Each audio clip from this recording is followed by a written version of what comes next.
এই যে Microsoft report দিয়েছে কিছুদিন আগে, সারা বিশ্বের 257টা রাষ্ট্র সবচাইতে বেশি মিথ্যা তথ্য প্রচার করে ইন্ডিয়া। তাম দুনিয়ায় 257 রাষ্ট্রের 1 নম্বরে এরা, আর তাদের প্রেসক্রিপশন নিয়ে চলতো এই হাসাও মাহমুদ। এই জন্য ওর কথা 100টাই মিথ্যা। মানুষের তো 100টার 98টা মিথ্যা হয়, ওর 100টাই মিথ্যা। ওই যে হাসাও মাহমুদ যেটা, ও যে যা বলতো ও নিজের কথা না, ওরে যা বলতো ইন্ডিয়া তাই বলতো। কি কথা বলছেন? তথ্য মন্ত্রণালয়ের দায়িত্ব দিয়েছিল ওরে। আপনি চিন্তা করতে পারেন এই আজকে যে কোন গর্তে লুকিয়ে আছে জানি না, ভিডিও ছেড়েছে আজকে, দেখেছেন না? কোন জায়গায় আছে আমি জানি না, ওখান থেকে বলছে 21-এর চেতনা আমরা চাই, জয় বাংলা। আরে সামনে এসে বল, অপারেশন ডেভিল হান্ট চলছে শয়তানের খোঁজে, তোর মতো শয়তান খুঁজতেছে। কথা বলো না কেন? এই জন্য আমরা চাচ্ছি কারো জবান যেন আর বন্ধ না থাকে, কারণ জবান হাসিনার দেওয়া না, জবান কার দেওয়া? আল্লাহর দেওয়া জবান। আর কেউ যেন সামনে এভাবে চেপে ধরতে না পারে। একজনের হাত খোলা ছিল, কার? হাসিনার। আর বাকি যত হাত এই দেশে সব ডাইরেক্ট ইনডাইরেক্ট বাঁধা ছিল, এমনকি কাওয়া কাকুরও হাত বাঁধা। আপনি কি মনে করতেন কাওয়া যা বলে নিজের কথা বলে? না, ওর পেছনে কাওয়াকে যা বলতে বলে কাওয়া তাই বলে। অনেক মানুষ দেখতে পাচ্ছে আগস্টের 5 তারিখের পর থেকে যা আরম্ভ করেছেন, জনগণ কিন্তু এখন খুব সচেতন। এরা কিন্তু অলরেডি বুঝে ফেলেছে। কথা বলেন না কেন? বদরউদ্দিন ওমর নাম শুনেছেন এই লোকটার? আজকে একটা সাক্ষাৎকার দিয়েছে। উনি জানাচ্ছে বাংলাদেশ জামাত ইসলামীকে যে দোষ দেওয়া হয়, উনি একজন মুক্তিযোদ্ধা। উনি বলছে যে দোষ দেওয়া হয় এটা পুরা হিংসা করে আর মিথ্যার উপরে ভিত্তি করে। এই জন্যে আমার বানানো কথা না, আপনি ওনার কাছে জিজ্ঞাসা করেন কেন এই কথা বলল। একটা মানুষের হিংসার বশবর্তী হওয়ার কারণে এই দেশে 18 কোটি মানুষ আমরা জিম্মি ছিলাম, বিচার ব্যবস্থা পর্যন্ত। আমি নিজে তো ভিকটিম, নিজে টের পেয়েছি। 3টা বছরে মামলা আমার 30 বারের উপরে উঠেছিল, সিএমএম কোর্ট, জজ কোর্ট, হাইকোর্ট মিলে, কিন্তু না, হয়নি। অথচ ওরা সারা দেশে কি বলতো যে বিচার ব্যবস্থা স্বাধীন। এই স্বাধীন ঠনকো একটা মামলা দিয়েছিল আমার মনে হয় 3 দিন পরে আমার বের হওয়ার কথা, অথচ 3 বছরে আমার বের হতে দিলেন না। আমার বিচার ব্যবস্থা স্বাধীন। ওই মামলায় আগস্টের 5 তারিখের পরে তুলেছিলাম, শুধু জামিন না, একেবারে মামলা ঢিসমিস করে দিয়েছে আদালত। জিজ্ঞাসা করতে গেলাম একবার যে মাননীয় আদালত, এইটা তো আপনার কাছেই ছিল এতদিন, তখন তো কিছু করলেন না, আর এখন একেবারে মামলা জামিন না খারিজ করে দিলেন সব। এইটাই বলতো যে হুজুর আমার কিছু করার ছিল না, আমার হাত বাঁধা ছিল। কি ছিল এটা? যে হাত বাঁধা ছিল, আমি জেলে যাওয়ার 11-12 দিনের মাথায় বুঝতে পেরেছিলাম।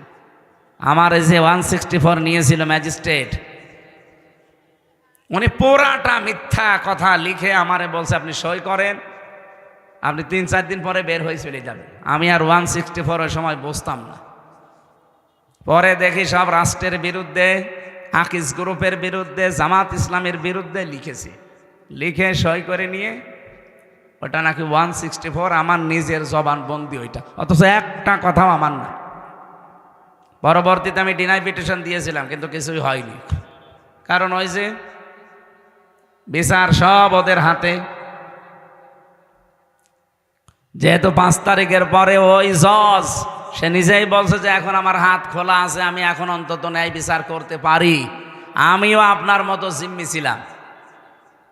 যে ম্যাজিস্ট্রেট আমার এই মিথ্যা কথাগুলো লিখে সই করে নিয়েছিল, আমি জেলে যাওয়ার পরে দেখি ও ভেতরে ঘুরছে। কি গো এখানে? বলছে হুজুর আমার বউ যৌতুক মামলা দিয়েছে। ঠিক করিস শয়তান। বলছে হুজুর আমারে গালি দিয়েন না, বদদোয়া দিয়েন না, দোষ আমার না, আমার হাত বাঁধা ছিল, আমারে যা বলেছে আমি তাই করিস। এরকম মানুষ দেশে ছিল না? ছিল না? সব জায়গায় এগুলো ছিল, খালি একজনের হাত খোলা ছিল। কার? বলছে আল্লাহর। আল্লাহ তো হাত খোলাই আছে। এখন যেহেতু চলছে ডক্টর কামালের তৈরি করা সংবিধান, এটা দিয়ে যে কিছু হয় না এই 54 বছরে আমরা প্রমাণ পেয়ে গেছি। সংবিধান কাটা ছেঁড়া হয়েছে, পরিবর্তন পরিবর্ধন হয়েছে, শান্তি পাওয়ার জন্য। পেয়েছি আমরা? বলেন বলেন। এমনকি এখনো এই 3 দিন যা চলছে আপনি দেখতে পাচ্ছেন কি অবস্থা। ভালো মানুষ পিটিয়ে জবাই করছে, এরপরে জিনিসপত্র যা আছে নিয়ে নিচ্ছে। মানুষের বিবেক আজ কোথায় গিয়ে দাঁড়িয়েছে। গত পরশুদিন একটা ঘটনা দেখলাম, এই যে ঢাকা থেকে ভাঙ্গা পর্যন্ত যে হাইওয়ে, এখানে একটা বাস উল্টিয়ে যাবার পর একটা লোক তার পা কেটে পড়ে গেছে, হাত কেটে পড়ে গেছে। মানে এমন জায়গায় লেগেছে ধাক্কা, ওর হাত আর পা দুইটাই কেটে পড়ে গেছে। অনেকগুলো মানুষ মারাও গেছে। যারা সাহায্য করার জন্য ডাক দিচ্ছে, কিছু মানুষ এগিয়ে গেছে, যাবার পরে ওর যেহেতু হাত নেই পা নেই, আর ও তো চিৎকার করছে, রক্ত ফিনকি দিয়ে বের হচ্ছে। ওই লোকটা যে পকেট থেকে মোবাইলটা নিয়েছে, পকেটে টাকা ছিল কিছু, ওই টাকাগুলো নিয়েছে। ও মনে করছিল যে আমারে মনে হয় ও লোকটা সাহায্য করবে, বাসের নিচ থেকে টেনে বের করবে, অথচ আমার এই মোবাইল আর টাকা নিয়ে চলে গেল। আপনি বলেন তো মানবতা কোথায় গিয়ে দাঁড়িয়েছে? আর আমার মনে হয় এই ফেব্রুয়ারি মাসের 5 তারিখের পরে সাবেক অবৈধ মেয়র এই জাহাঙ্গীর আলম গাজীপুরের এই শয়তানটাই ঘোষণা দিয়েছে যে আমাদেরকে দিনের বেলা আপনারা চলতে দেন না, রাতেও আপনাদের ঘুমাতে দেব না। এরপর থেকে দেশটা অস্থিতিশীল তৈরি হয়ে গেছে। এরকম যারা আছে, অপারেশন ডেভিল হান্ট চলছে। কি করছেন কি আপনারা? যেখানে থাক পৃথিবীর ওখান থেকে ওরা কবর দেওয়া লাগবে, তাছাড়া এ দেশ শান্ত হবে না। যদিও আজকে থেকে যৌথ বাহিনী আবার চলছে, আরো কড়া হওয়া দরকার আপনাদের।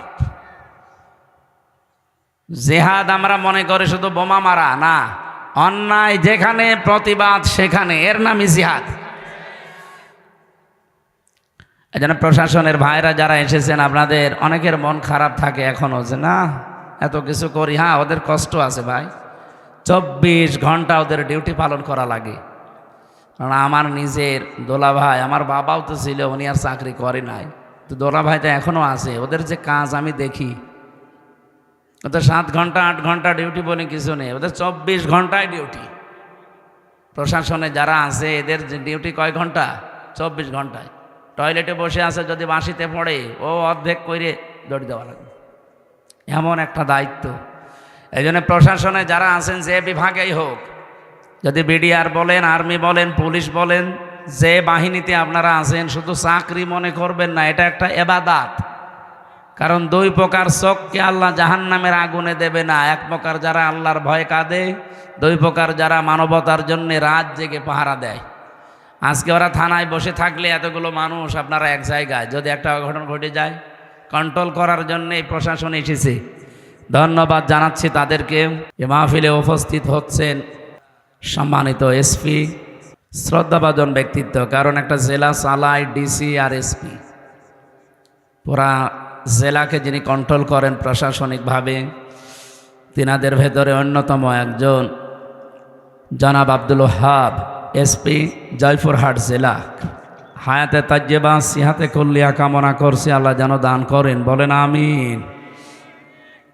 মাহফিলে উপস্থিত হচ্ছেন আপনাদের এই সদর থানার সম্মানিত অফিসার ইনচার্জ জনাব নুরে আলম ওসি সাহেব। এলাকার কৃতি সন্তানের জন্য দোয়া করছি, যিনি MBBS ডাক্তার জনাব ডাক্তার ইশতিয়াক হুসাইন। মঞ্চে বসা ওলামা একরাম, এই আপনারা যদি কথা বলবেন, আমরা তুলে দিলেন কেন? হ্যাঁ, সবাই মিলে কথা শুরু করি। কথা বলা যাবে না ভাই, যেভাবে যে থাকে থাক, যার যেভাবে ভালো লাগে লাগুক। ও যদি শুয়ে পড়ে ভালো লাগে শুয়ে পড়ে, কত জায়গা আছে না, শুয়ে পড়ে। মঞ্চে বসা ওলামা একরাম, সামনে বসা মুসলমান ভাইরা, পর্দার আড়ালের সম্মানিতা মা এবং বোনেরা, প্রশাসনের ভাইরা যারা এসেছে, যদি চেয়ার থাকে পার্টি থাকে ওনাদের একটু বসতে দেন। সম্মানিত মানুষদের সম্মান করা লাগে। নবীজি হযরতে ওমর ফারুক রাদিয়াল্লাহু তাআলা আনহু, যার নাম শুনলে ওই জামানায় মানুষ ভয় পেত। এই লোকটা যখন কাফের ছিল, আল্লাহর নবীকে হত্যার জন্য এসেছিল, অথচ নবী নিজের চাদর দিয়ে বললেন বসো। এই জন্য সম্মানিত মানুষ যারা, সে যে অবস্থারই হোক, প্রশাসনের ভেতরে এখনো পর্যন্ত অনেকের ওপরে মানুষের রাগ আছে। এটা স্বাভাবিক, কারণ ওরা যেভাবে লাঠিয়াল বাহিনী হিসাবে ব্যবহার হয়েছে, আগামীতে প্রশাসন যেন কারো লাঠিয়াল বাহিনী হিসাবে ব্যবহার না হয়। আমার মনে হয় এদের বিভাগটা আলাদা করে দেওয়া দরকার। কোনো নেতা গোতার কথা ওদের শোনার দরকার নেই, ওরা শুনবে জনগণের কথা, দেশের কথা। কিন্তু এই উল্টাপাল্টা মহিলা যা করে গেছে, এখন শোধ তুলতে হচ্ছে ওনাদের জীবনের উপরে। আমার কুষ্টিয়ার বাড়ির নিচতলায় আর 3 তলায় ভাড়া থাকতো প্রশাসনের 2 জন। এই 5 তারিখের পর থেকে যে কোথায় পালিয়েছে ও আল্লাহ জানে আর তারা জানে, কারণ তারা এই কাজগুলো করেছিল, আমরা নিজেরা দেখেছি। এরা কাজ ঠিক করেনি। আমার সামনে কুষ্টিয়ায় 16 জন মানুষকে মেরে ফেলেছে, আমার সামনে। এগুলো আপনারা না করলেও পারতেন। যাক, যেভাবেই করেছিলেন, এখন তো স্বাভাবিক হতে আপনাদেরও সময় লাগবে। আপনারা জানেন আজকেই প্রায় 42 জন ডিসি, এসপি বাংলাদেশের বিভিন্ন জেলায়, যারা এই 3 নির্বাচনে বৈধ অবৈধভাবে হাসিনাকে টিকিয়ে রেখেছিল নির্বাচনের সময়, ডক্টর মোহাম্মদ ইউনূস, সব এখন পাল্টিয়ে ফেলছে, অবসরে দিয়ে দিছে। তোরা চাকরিতে থাকা দরকার। বলছে না, আমি তো এখনো বয়স, বলে বয়স লাগবে না। চাচা এরশাদকে যেমন বলেছিল নির্বাচনের আগে যে আপনি অসুস্থ, বলছে কই, আমি তো ভালো মানুষ। না রে না, আপনি অসুস্থ।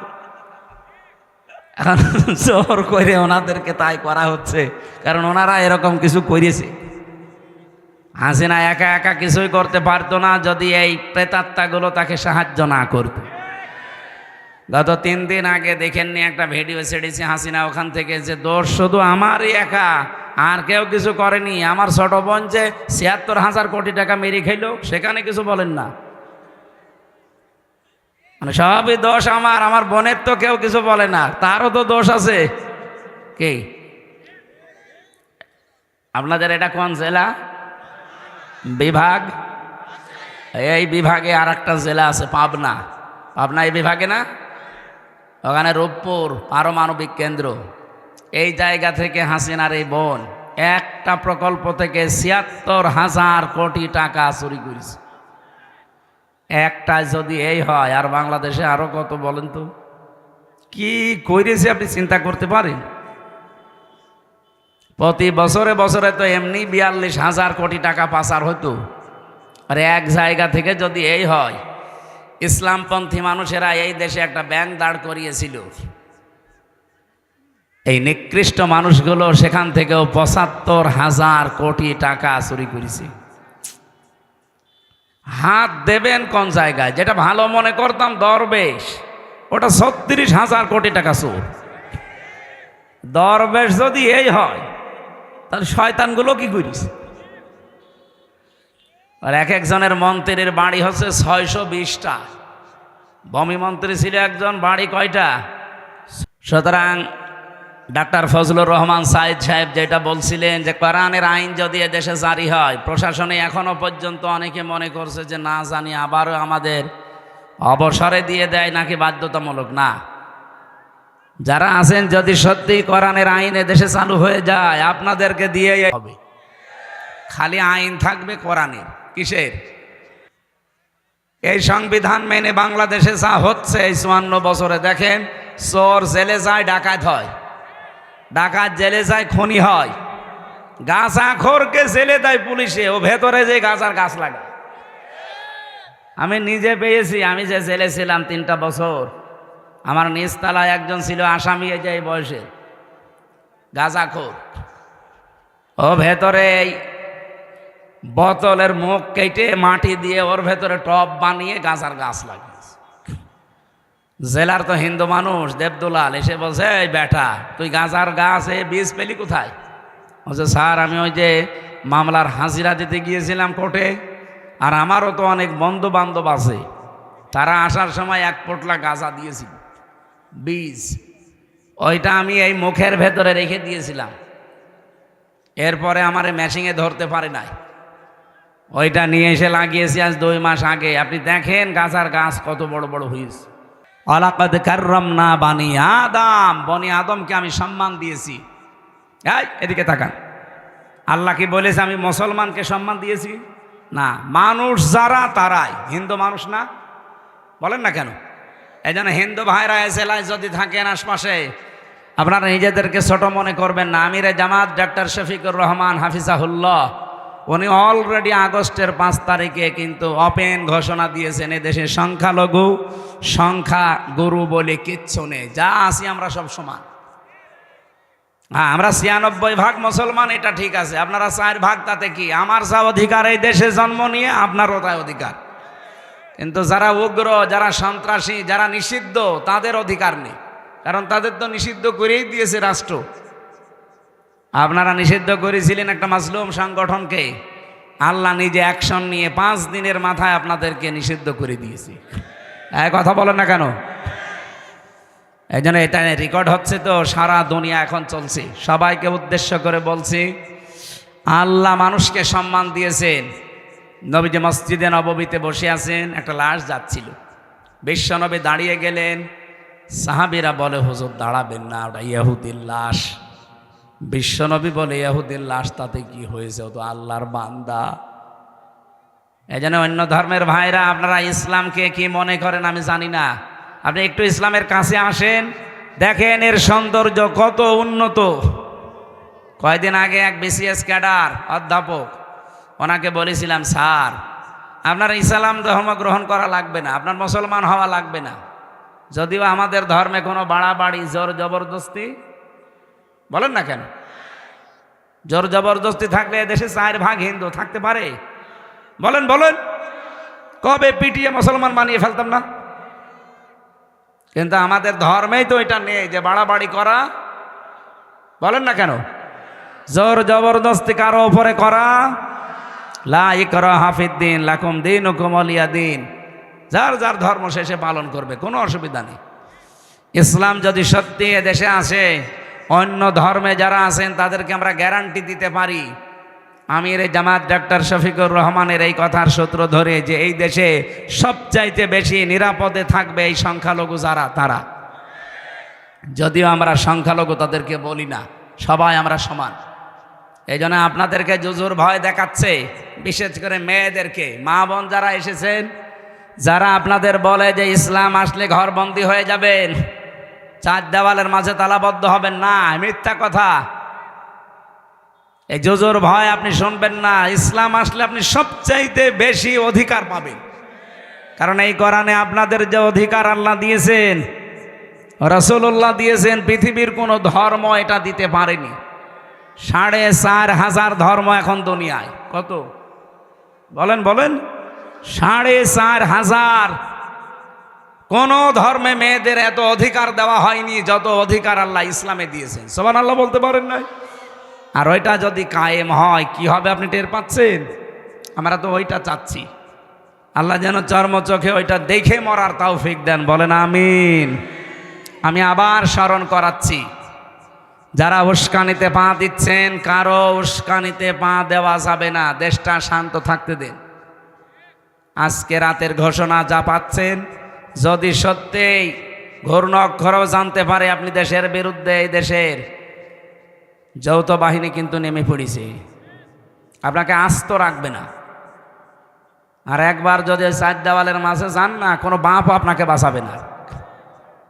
গত পরশুদিন আওয়ামী লীগের একজন গোপালগঞ্জ টঙ্গিপাড়ায় বাড়ি, ওনার এই অপারেশন ডেভিল হান্ট ধরা পড়েছে।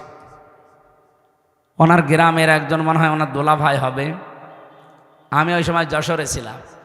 আমারে বলছে হুজুর আপনি একটু সুপারিশ করেন যেন আমার দোলা ভাইরে ছেড়ে দেয়। আমি বলছি কি করতো? মানে আওয়ামী লীগের নেতা। আরে শয়তান, ওই নাম বলে আমি মার খাবো? আগে এই শব্দটাকে ইসলামপন্থীদের বিরুদ্ধে ওরা লাগিয়েছিল। কথা বলেন না কেন?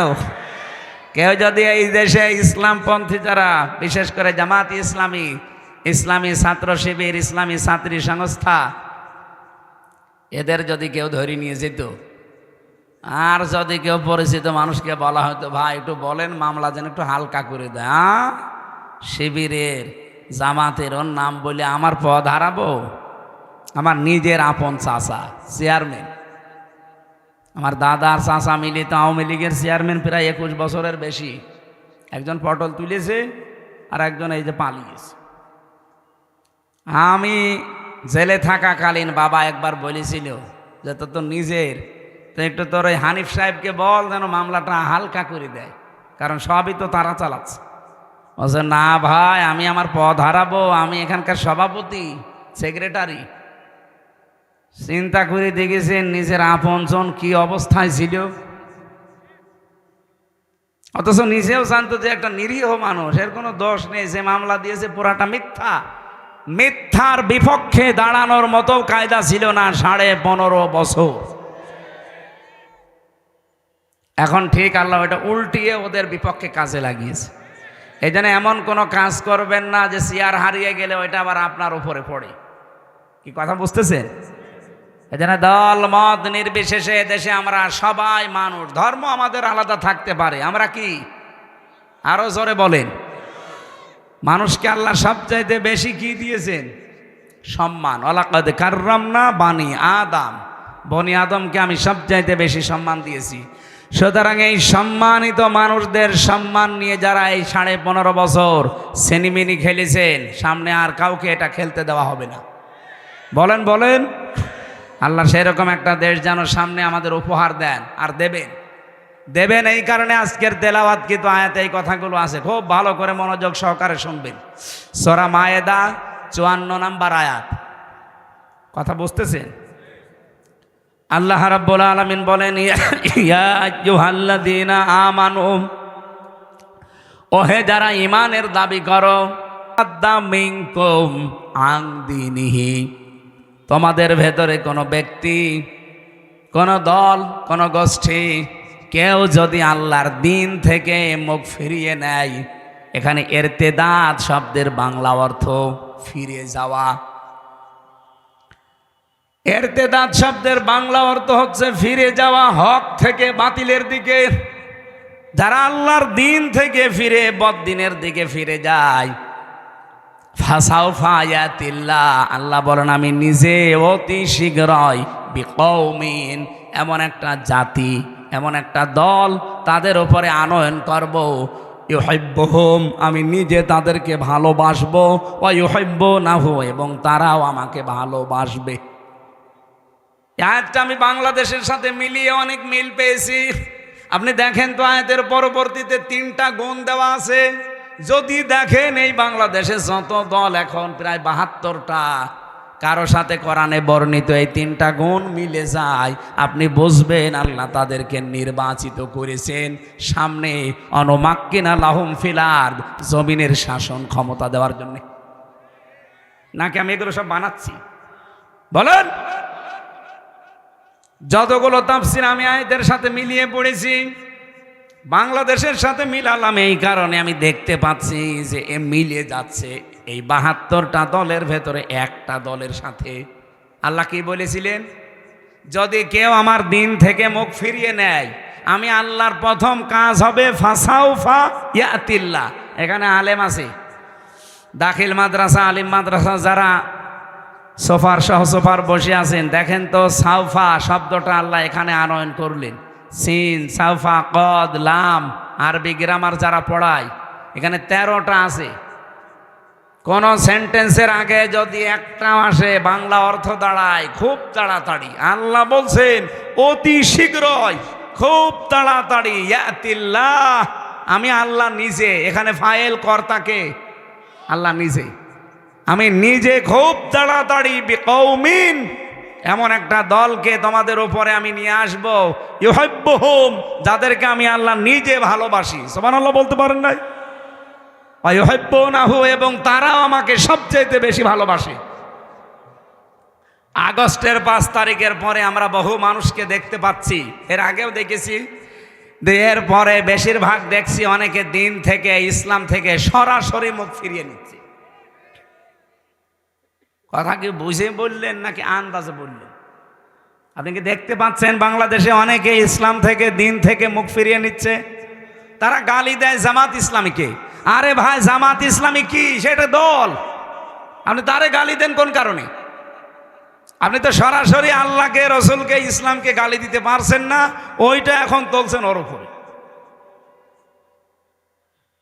জামাত ইসলাম হোক, চরমনাই হোক, আটরশি হোক, ইসলামপন্থী যারা এই দেশে, বলেন তো এই মানুষগুলো কি তার বাবার কথা আপনাকে বলে? চরমনার পীর কোনোদিন বলেছে যে আমার বাবা ছাড়া কেউ জান্নাতে যেতে পারবেন না? তিনি এই কথা বলে যে কোরআন হাদিস ছাড়া কেউ জান্নাতে যেতে পারবেন না। জামাত ইসলামের কোনো নেতা বলেছে যে আমার বাবাকে না মানলে জান্নাত পাবেন না? তাদের কথা এই যে কোরআন হাদিস না মানলে আপনি জান্নাত পাবেন না। কি বলেন বলেন? আল্লামা সাইয়্যেদ আবুল আলা মওদুদী রহমতুল্লাহ আলাইহি, আল্লাহ রাব্বুল আলামিন জান্নাতের সুউচ্চ মাকাম তাকে দান করুন। আল্লাহর এই গোলাম বলেছিল, আমি ইসলাম মানতে গিয়ে দেখি নাই কোন বাবা কি বলেছে, কোন দাদা কি করেছে, কোন নেতা কি বলেছে। না, আমি দেখেছি আল্লাহ কি বলেছে আর রাসূল কি করেছে। ইসলামপন্থী যারা এদেশে, সবার এই এক কথায়, এই কথা বলে না কেন? সবার এই এক কথা, এর বাইরে যদি কারো কথা থাকে তারে মানা যাবে না। কথা বুঝতেছেন আপনারা? আমি নাম ধরেই বলছি, এটা রেকর্ড হচ্ছে এই কারণে। চাঁপাইনবাবগঞ্জের বিএনপির একজন এমপি, সাবেক এমপি না, এটা অবৈধ এমপি। কারণ এই 15 বছরে যারা এমপি হয়েছে সবগুলো অবৈধ।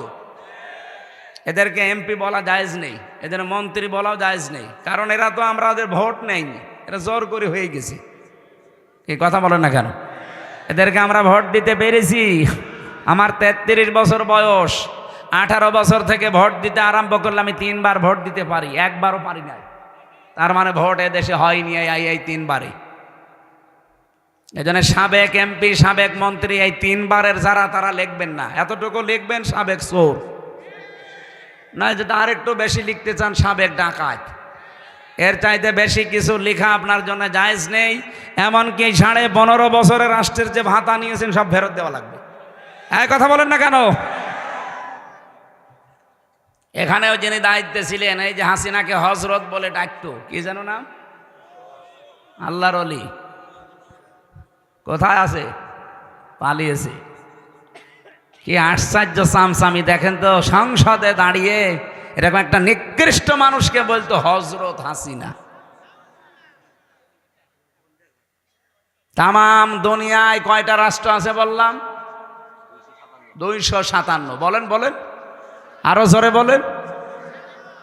এই যে আন্তর্জাতিক রিপোর্ট বের হয়েছে, আমি কিন্তু আন্দাজে বলছি না, সব আমার পড়া আর দেখা। আন্তর্জাতিক রিপোর্টে 10 জন মানুষের নাম এসেছে তামাম দুনিয়ায়, যে তারা সবচাইতে বেশি নিকৃষ্ট এই জমিনের উপরে। তার 1 নম্বরে হাসিনা, 2 নম্বরে বাশার আল আসাদ, 3 নম্বরে নেতানিয়াহু। এটা সব আমি বানাচ্ছি এখন নতুন করি না। বলেন কেন তামাম দুনিয়ায় এদের নামগুলো 1, 2, 3, আর 1 নম্বরে আসবে আল্লাহর ওলির নাম চলে গেছে। কি নিকৃষ্ট মানুষ হলে তামাম দুনিয়ার ভেতরে এখন 1 নম্বরে তার নাম আসে। আর এটা বানিয়েছে তো খ্রিস্টানরা, আমরা মুসলমানরাও বানাইনি।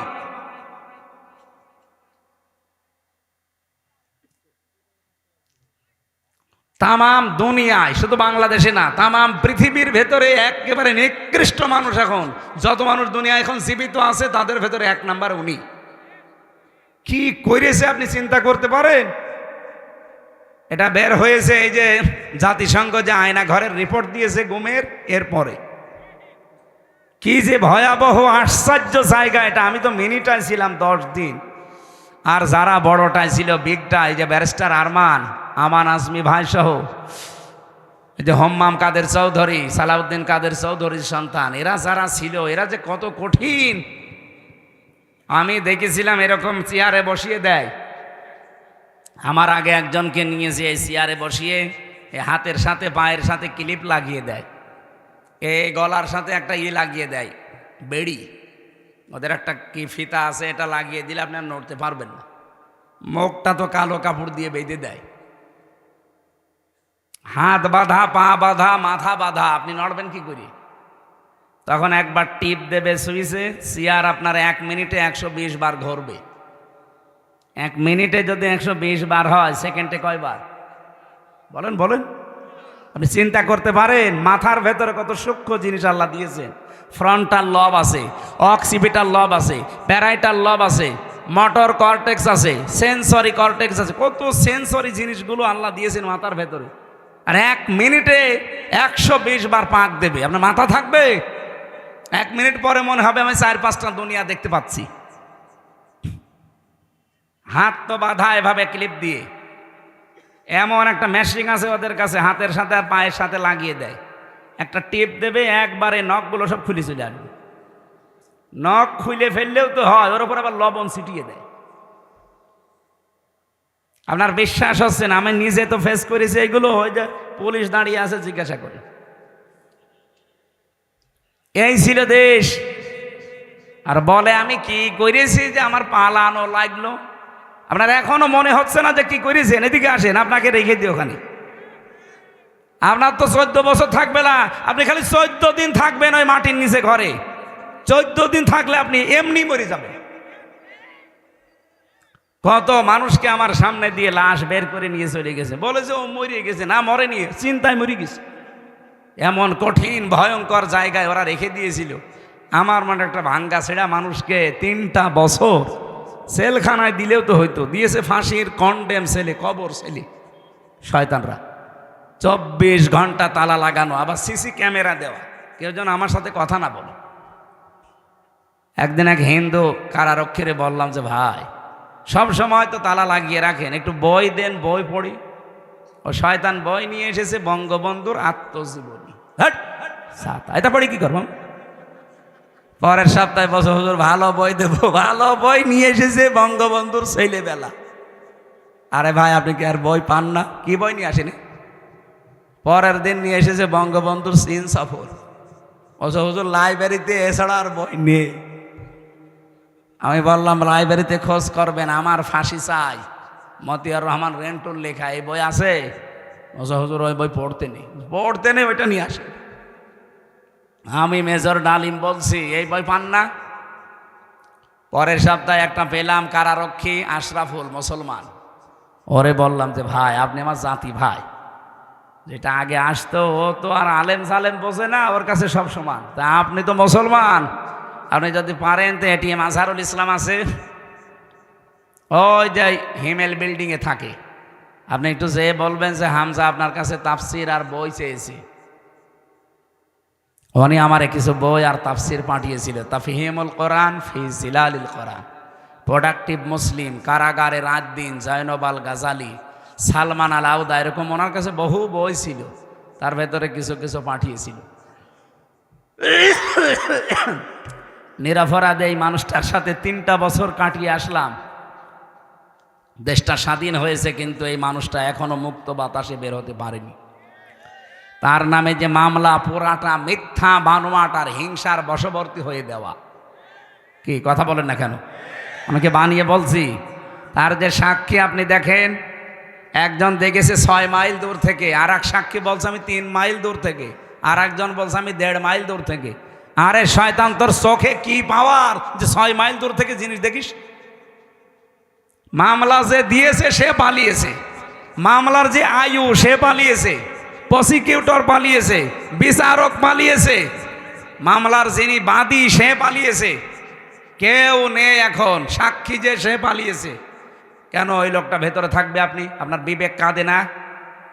সারা বাংলাদেশের 18 কোটি মানুষের অন্তর কাঁদতেছে এই নিরপরাধ মানুষটার জন্যে। হাসিনা যখন চলে গেছে, ওর কোনো চিহ্ন এ দেশে থাকবে না, কারণ ও ছিল অবৈধ, ওর রায়গুলো অবৈধ। এই কথা বলেন না কেন? ওর অবৈধ রায় এখনো যদি থাকে, তাহলে দেশ স্বাধীন হয়ে কি হইল? আগেই তো ভালো ছিল। এই জন্য আমরা চাই, কালকে ওনার রায় আছে, কোন হাইকোর্ট দেখাবেন না বাঙালিকে। যদি হাইকোর্ট দেখান যে উনি সাজাপ্রাপ্ত, এই জন্য ওনাকে ছাড়া হয় না, তাহলে তারেক জিয়া 9 বছরের সাজাপ্রাপ্ত। এখানে যারা আছে জিজ্ঞাসা করে দেখেন। আর তারেক জিয়ার বউ 3 বছরের সাজাপ্রাপ্ত। তারা যদি সাজাপ্রাপ্ত হওয়ার পরে আগস্টের 5 তারিখে তাদের মামলা ঢিসমিস হয়ে যায়, তারা যদি খালাস পায়, উনিও খালাস পাবে না? মানে লুৎফুজ্জামান বাবর আর উনি এক মামলা, একই ফাঁসির আসামি, একই জায়গায় থাকতো। বলেন তারে 17 বছর পরে যদি এ সরকার আসার পরে ছেড়ে দেয়, তারেক জিয়ার বন্ধ গিয়াসউদ্দিন মামুনকে 17 বছর পরে যদি ছেড়ে দেওয়া যায়, একটা মজলুম মানুষ, মুরব্বী মানুষ, নিজের কাজ এখন নিজে করতে পারে না, টুইলি বেড়ায়, আর এই মানুষটাকে সারা জীবন 14টা বছর থেকে জেলে রেখে দিলেন। জালেমদের নাই মায়া দেওয়া ছিল না, আপনাদের কি হয়েছে? আশা করছি আগামীকাল যেন ব্যত্যয় না ঘটে। যদি কিছু হয় 3 কোটি মানুষকে জেলে নেওয়া লাগবে আমিরে জামাতের সাথে। হ্যাঁ, কথা বলেন না কেন? এটা রেকর্ড হচ্ছে এবং ছড়াচ্ছে, সবার মাধ্যমে জানাতে চাচ্ছি, এটা আমার একার কথা না, সারা বাংলাদেশের সবার মনের কথা এটা। হ্যাঁ, আপনার শত্রুতা থাকতে পারে, কিন্তু মন আপনারও কাঁদে। কথা বলেন না কেন? আমরা চাই আগামীতে আমাদেরকে আর হাইকোর্ট দেখাবেন না। বহু হাইকোর্ট আমরা দেখেছি। কি আমরা চাই আগামীকাল ওনাকে মুক্ত বাতাসে বের করে দিয়ে শেষ বয়সটা অন্তত তার পরিবারের কাছে থাকার ব্যবস্থা করে দিন। লোকটার যে মানবতার দরদ, ইসলামের প্রতি তার যে দরদ, আল্লাহর প্রতি তার যে তাওয়াক্কুল, আমি 3টা বছর দেখেছি। আল্লাহ রাব্বুল আলামিন তার গোলামের জীবনের ভালো কাজগুলো যেন মঞ্জুর করেন। অন্যায় যদি মানুষ হিসাবে কিছু করে থাকে, আল্লাহ যেন মাফ করে দেন। শরণজিৎ বাবু কি বলেছিল, শয়তান যদি কাউকে ধরে ছেড়ে দেয়, বাঘে ধরলে ছাড়ে, হাসিনা ধরলে। এই জন্য উনি হাসিনার শিকার। এই দেশের আলেমরা হাসিনার শিকার ছিল। যারা তার পা ছাড়তে পারতো না, তারা ছিল ওনার চোখের শোল, তাদেরকে জীবনটা নষ্ট করে দিয়েছে এমন এমন মামলা দিয়ে। মাওলানা মামুনুল হকের নামে ধর্ষণ মামলা দিয়েছে, নাউজুবিল্লাহ।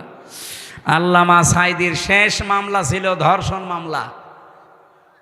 চিন্তা করতে পারেন, আমার মতো একটা ভাঙ্গা ছেড়া হুজুর এই যে আগস্টের 5 তারিখের পরে কত মানুষকে তো পিটিয়ে অনেকে মেরে ফেলেছে। ঝিনাইদহে একজনকে মেরে টাঙিয়ে রেখেছিল। এমনকি বাংলাদেশের বিভিন্ন জায়গায় বাড়ি ঘর ভাঙা হয়েছে। কি কথা বলেন না কেন? আপনার কি মনে হয় এখন যদি কেউ আপনাকে বলে যে আমির হামজা এই আগস্টের 5 তারিখে এই 10 জন মেয়েকে ধর্ষণ করেছি, আপনি বিশ্বাস করবেন? বলেন বলেন, যে অমকের বাড়িতেও আগুন লাগিয়েছে, বিশ্বাস করবেন? ওই দিনে মামলা ঢিসমিস হয়ে যাওয়ার কথা না, কিন্তু হয়নি। ওই যে বিচারপতি কালা মানিক, তার বিসি উড়ে গেছে। ওই শয়তান বলেছিল আল্লামা সাইদিকে আমি ফাঁসি দিতে পারলাম না, এটা আমার জীবনের বড় আফসোস। এখান থেকেই তো বোঝা যাচ্ছে এগুলো সব বানোয়াট। এদের এই ট্রাইব্যুনালও বানোয়াট, এই বিচার ব্যবস্থাও বানোয়াট, ওই জজও বানোয়াট, বিচারপতিও বানোয়াট, সাক্ষীও বানোয়াট। নাই তো 75-এ জন্ম, 71-এ ধর্ষিতা হয়, এ কিসের কি? আরে ভাই, অন্যেরটা বাদ দিলাম, আমি তো আমার নিজেরটা তো জানি। আমারে দিয়েছিল আনসারুল্লাহ বাংলা টিমের প্রধান সারা বাংলাদেশে, অথচ সাঁতা যে কি আমি জানি না। তো এইরকম মিথ্যার ওপরে সব চলতো। আমি কি একটু বানিয়ে বললাম? বলেন বলেন। আমরা নিরপরাধ মানুষটার মুক্তি চাচ্ছি শুধুমাত্র আমাদের ঈমানের দাবিতে। বিশ্বনবী মুহাম্মদুর রাসূলুল্লাহ সাল্লাল্লাহু আলাইহি ওয়াসাল্লাম 1399 জন মানুষকে তিনি শপথ বাক্য পাঠ করিয়েছিলেন হুদায়বিয়ার ওই গাছের নিচে বসে বসে। এ ঘটনা কোনোদিন শোনেননি? কি কি শুনেছেন আপনি? 1399 জনকে বললেন আমার হাতে হাত দাও। ওরা ওসমানকে মেরে ফেলেছে, একটা নিরপরাধ মানুষ ওসমান। এই নিরপরাধ নির্দোষ মানুষকে মেরে ফেলেছে, এই হত্যার বদলা না নিয়ে আমরা কেউ যাব না। দরকার হয় 1399 জন শহীদ হয়ে যাব। বিশ্বনবী যখন হাত ফেলে দিলেন, সবাই হাত দিয়েছে। আল্লাহ পাক বলেন আমার নবী তখন নিজের বাম হাতটা উপরে তুলে দিলেন, ডাক দিয়ে বললেন সাহাবীরা, সূরা ফাতহার 18 নম্বর আয়াত এই মাত্র নাজিল হয়েছে, লাকাদ রাদিয়াল্লাহু আনিল মুমিনিন। আল্লাহ পাক বলেন অবশ্যই আমি আল্লাহ রাজি হয়ে গেছি, না রাজি হব, গেছি। রাদিয়া এটা মাঝি পাস্ট অতীতের শব্দ। এর আগে আবার লাকাদ আছে। আল্লাহ গ্যারান্টি দিয়ে বলছেন আমি কিন্তু রাজি হয়ে গেছি। ইদ ইউবাইউনাকা তাহাতা শাজারা, এই গাছের নিচে যারা আপনার হাতের ওপরে হাত দিয়া শপথ বাক্য পাঠ করছে, নিরপরাধ এই মানুষের হত্যার বিচার না করে আমরা দেশে যাব না।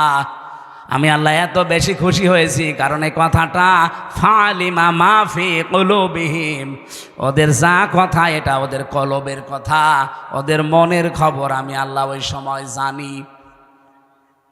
ফানজালাস সাকিনাতা আলাইহিম, আমি আল্লাহ তাদের উপর আমার সাকিনা নাজিল করলাম, প্রশান্তি নাজিল করলাম। ওয়াসাবাহুম ফাতাহান করিবা, তাদের জন্য একটা নিকটবর্তী বিজয়ের সুসংবাদ দিলাম। ও জয়পুরহাটবাসী, আমি শুধু বলার জন্য বলছি, শোনার জন্য শুনবেন তা না।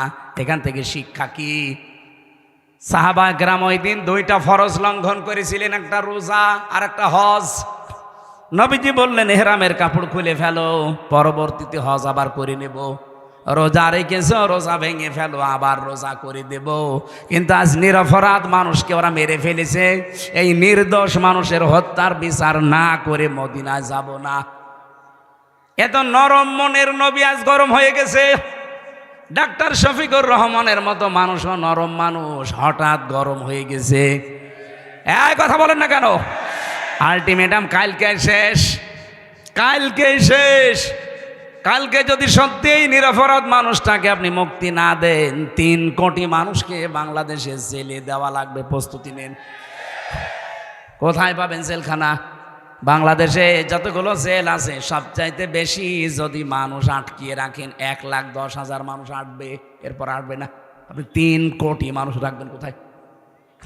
সুতরাং দেশটা যেন অশান্ত না হয়ে যায়, এই ছোট্ট বিষয়টাকে বড় করে না দেখে তাড়াতাড়ি কালকে ওনারে মুক্ত বাতাসে ফিরিয়ে দেন। হ্যাঁ, কথা বলেন না কেন?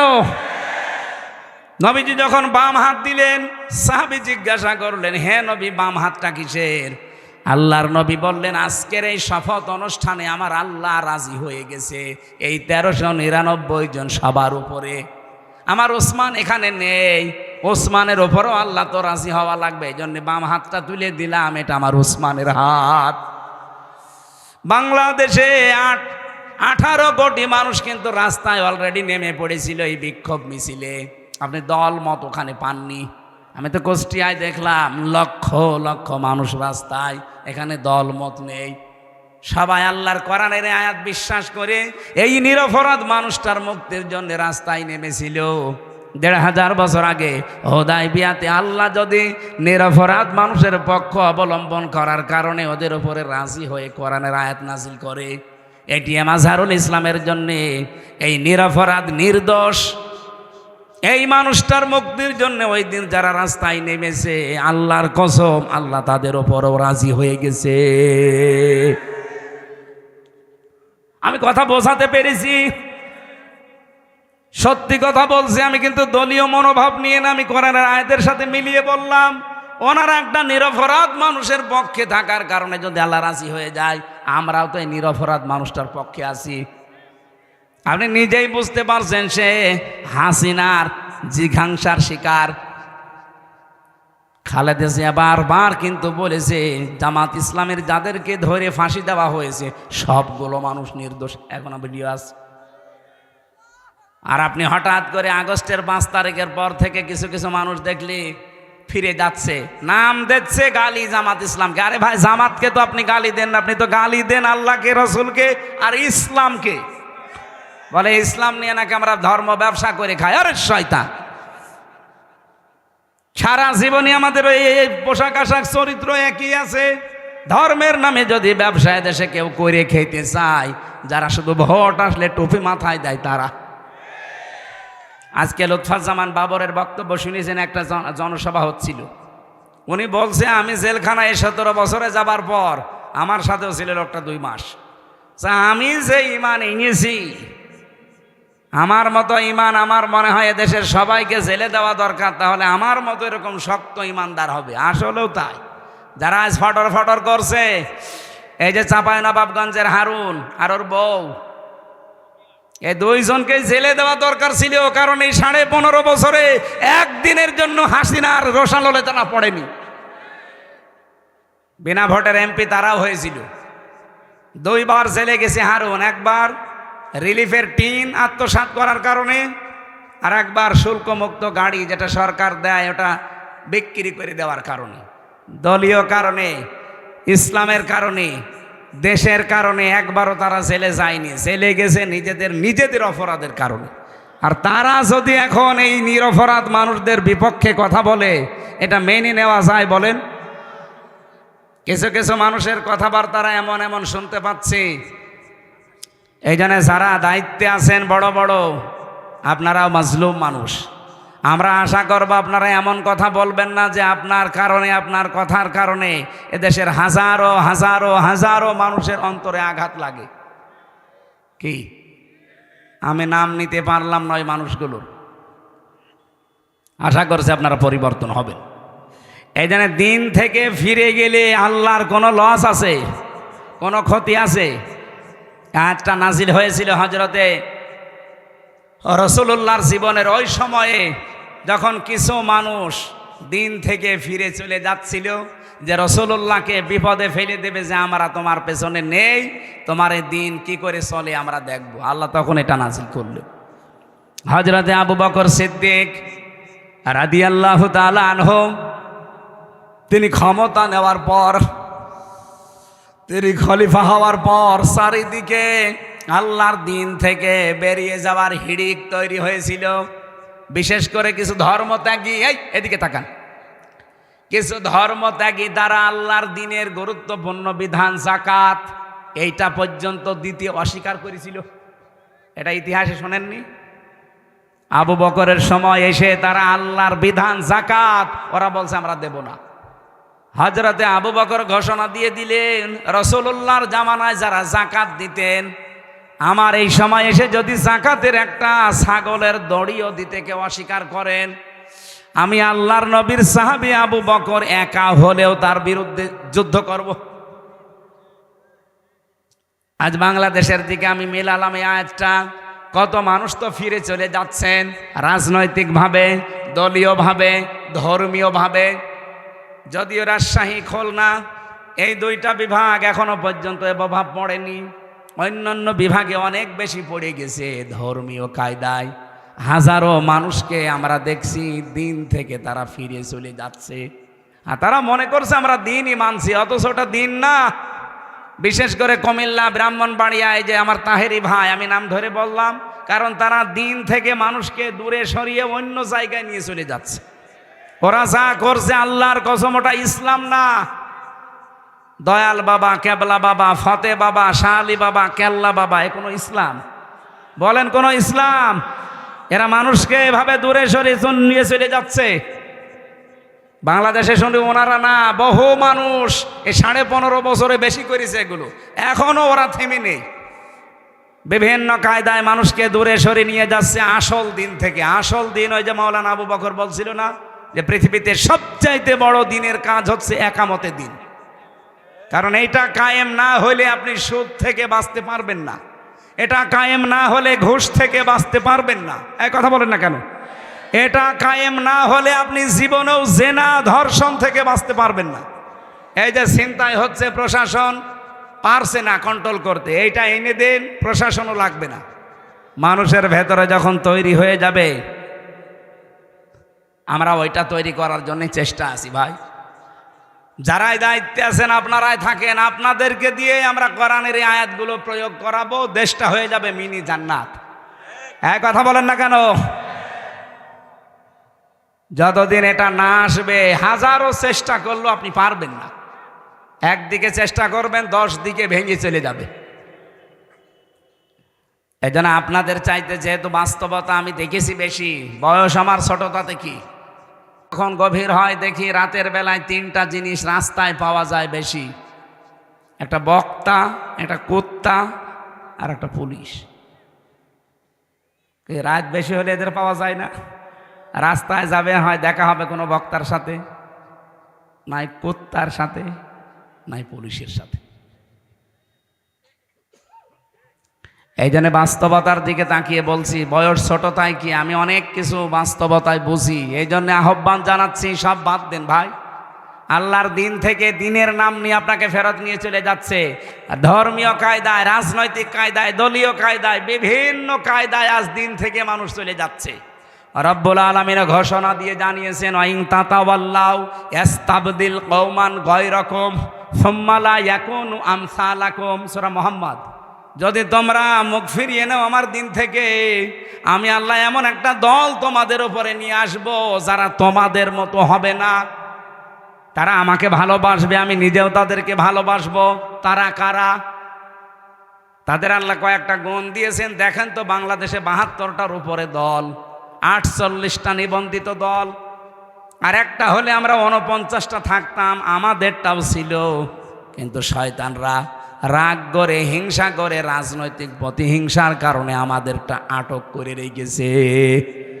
আমাদের নিবন্ধন ছিল না, আমাদের মার্কা ছিল না। এই কথা বলেন না কেন? আরে ভাই, সরকার ছিল অবৈধ, রায় দিয়েছিল অবৈধ, আমাদেরটা নিবন্ধনও আটকিয়ে রেখেছিল অবৈধভাবে। তার অবৈধ কিছুই থাকার কথা না, কেন এটা আটকিয়ে রাখবেন? আমি আবার বলছি, কোনো হাইকোর্ট আমরা দেখতে চাই না। বাঙালিকে হাইকোর্ট দেখাবেন না, খুব তাড়াতাড়ি আমাদের মার্কার নিবন্ধন ফেরত দেওয়া লাগবে। এটাই আপনারা রাজি আছেন না? দেখেন তো, হাত তোলেনি কে? দেখেন, ওই যে পেছনের ওরা হাত তোলেনি। হাত তোলেন। ওরা তাও তোলেনি, ওরা মনে হয় ওই দলের। ঠিক আছে, সারা দেশ থেকে এভাবে 18 কোটি মানুষ একবারে দাঁড়িয়ে যাওয়া দরকার। আপনি বৈধ জিনিস দেবেন না কেন? এই মার্কা নিয়ে যদি আল্লামা দেলাওয়ার হোসাইন সাইদি দাঁড়িপাল্লা মার্কা নিয়ে যদি এমপি হতে পারে, সেই মার্কা নিয়ে সামনে সাইদ সাহেব হতে পারবে না? বলেন। আমরা চাই দেশে 300 এমপি হবে সামনে। 151 জন মানুষ জানো ফজলুর রহমান সাইদের মতো বুকে কোরআন নিয়ে সংসদের সামনে যেতে পারে। মাত্র 151 জন। 300 জনের ভেতরে যদি যেতে পারে, আমি আল্লাহর কসম দিয়ে বলতে পারি, নামাজের ওয়াজ এই দেশে আর করা লাগবে না, জাকাতের ওয়াজ করা লাগবে না, পর্দার ওয়াজ করা লাগবে না, জেনার ওয়াজ করা লাগবে না, এমনি তার পরের দিন বন্ধ হয়ে যাবে। সাইদ সাহেবের মতো 151 জন বলবে, মাননীয় স্পিকার, আমরা নামাজের বিল চাই।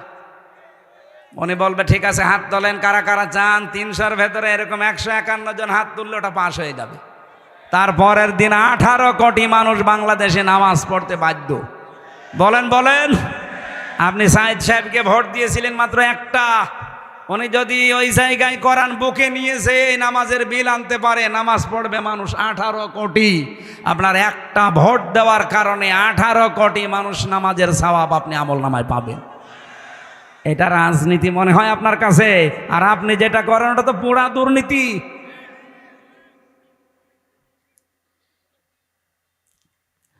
হ্যাঁ, ক্ষমতার জন্য কেউ যদি লালায়িত থাকে তাকে ভোট দেওয়া যাবে না, কিন্তু এমন এমন জায়গা আছে যেখানে ক্ষমতা চেয়ে নেওয়া জায়েজ আছে। হযরত ইউসুফ ক্বালা জাআলনি আলা খাযাইনিল আরদি ইন্নী হাফিজুন আলিম।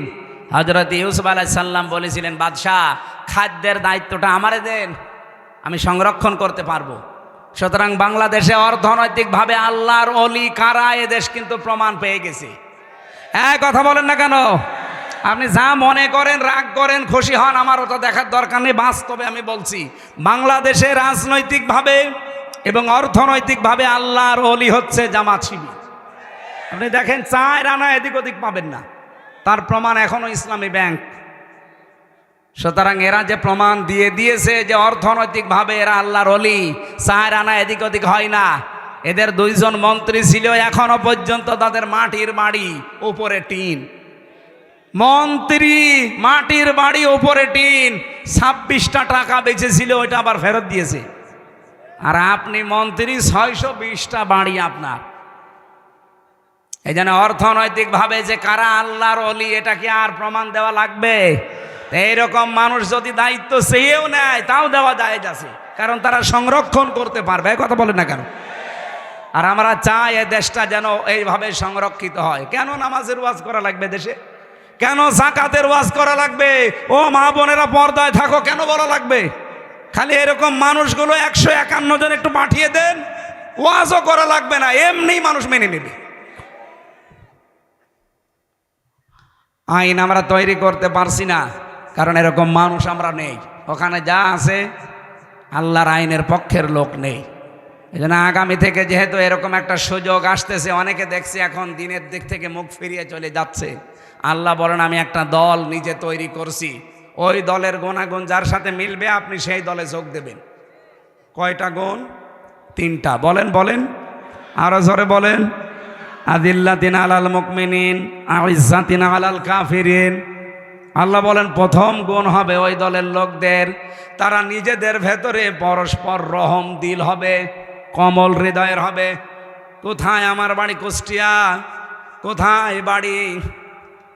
এটিএম আজহারুল ইসলামের বাড়ি রংপুর বদরগঞ্জ। কত দূরের মানুষ আমরা, প্রায় 350 কিলোমিটার দূর। এরপরও আপনি দেখতে পারেন নিজের আপন ভাইকে আমি যতটুকু ভালো না বাসি, তার চাইতে দিনের কারণে, ইমানের কারণে, ইসলামের কারণে আজহারুল ইসলামকে তার চাইতে 100 গুণ বেশি ভালোবাসি। কেন এটা তৈরি হয়েছে? আল্লাহ বলেন আজিল্লাতিন আলাল মুমিনিন, তারা মমিনদের প্রতি হবে রহম দিল। এটা তৈরি করে দিয়েছে কে? আরো জোরে। আপনি দেখেন একামতে দিনের দায়িত্বে সারা বাংলাদেশে যারা আছে মনে হয় তারা সবাই এক ভাই, অথচ নিজের আপন ভাই ইসলাম মানে না, দিন মানে না, তাকে আমি জানের শত্রু মনে করি শুধু ইসলামের কারণে। এক কথা বলেন না কেন? আদিল্লাতিন আলাল মুমিনিন আইজ্জাতিন আলাল কাফিরিন, কাফেরদের প্রতি তারা হবে কঠোর, ভয়ঙ্কর। আগস্টের 5 তারিখের পরে এই দেশে ইসলামের বিরুদ্ধে কোনো কথা বলার সাহস কেউ দেখালে সবচাইতে বড় কড়াকড়ি ভূমিকা পালন করে দেশের একামতে দিনের কর্মীরা এবং ইসলামপন্থী যারা, তারাই। আপনি দেখেন অন্যদের চাইতে এরা কড়াকড়ি বেশি, কারণ এরা কোরআনের আয়াত মেনে চলে। ইউজাহিদুনা ফি সাবিলিল্লাহ, তারা আল্লাহর রাস্তায় জিহাদ করে। লা ইয়াখাফুনা লাউমাতা লাইম, কোন তিরস্কারকারীর তিরস্কারকে তারা পাত্তা দেয় না। এই জন্য আমিরে জামাতের ঘোষণা 2 দিন আগে শোনেননি, আপনারা আমাদেরকে চোখ রাঙাবেন না। সমালোচনা করেন, ওয়েলকাম জানাবো, কিন্তু কারো চোখ রাঙানি খাওয়ার জন্য আমরা বড় হইনি। আমরা দিনের কাজ করছি আল্লাহর দিকে তাকিয়ে, কারো তিরস্কারের ভয় আমরা পাই না।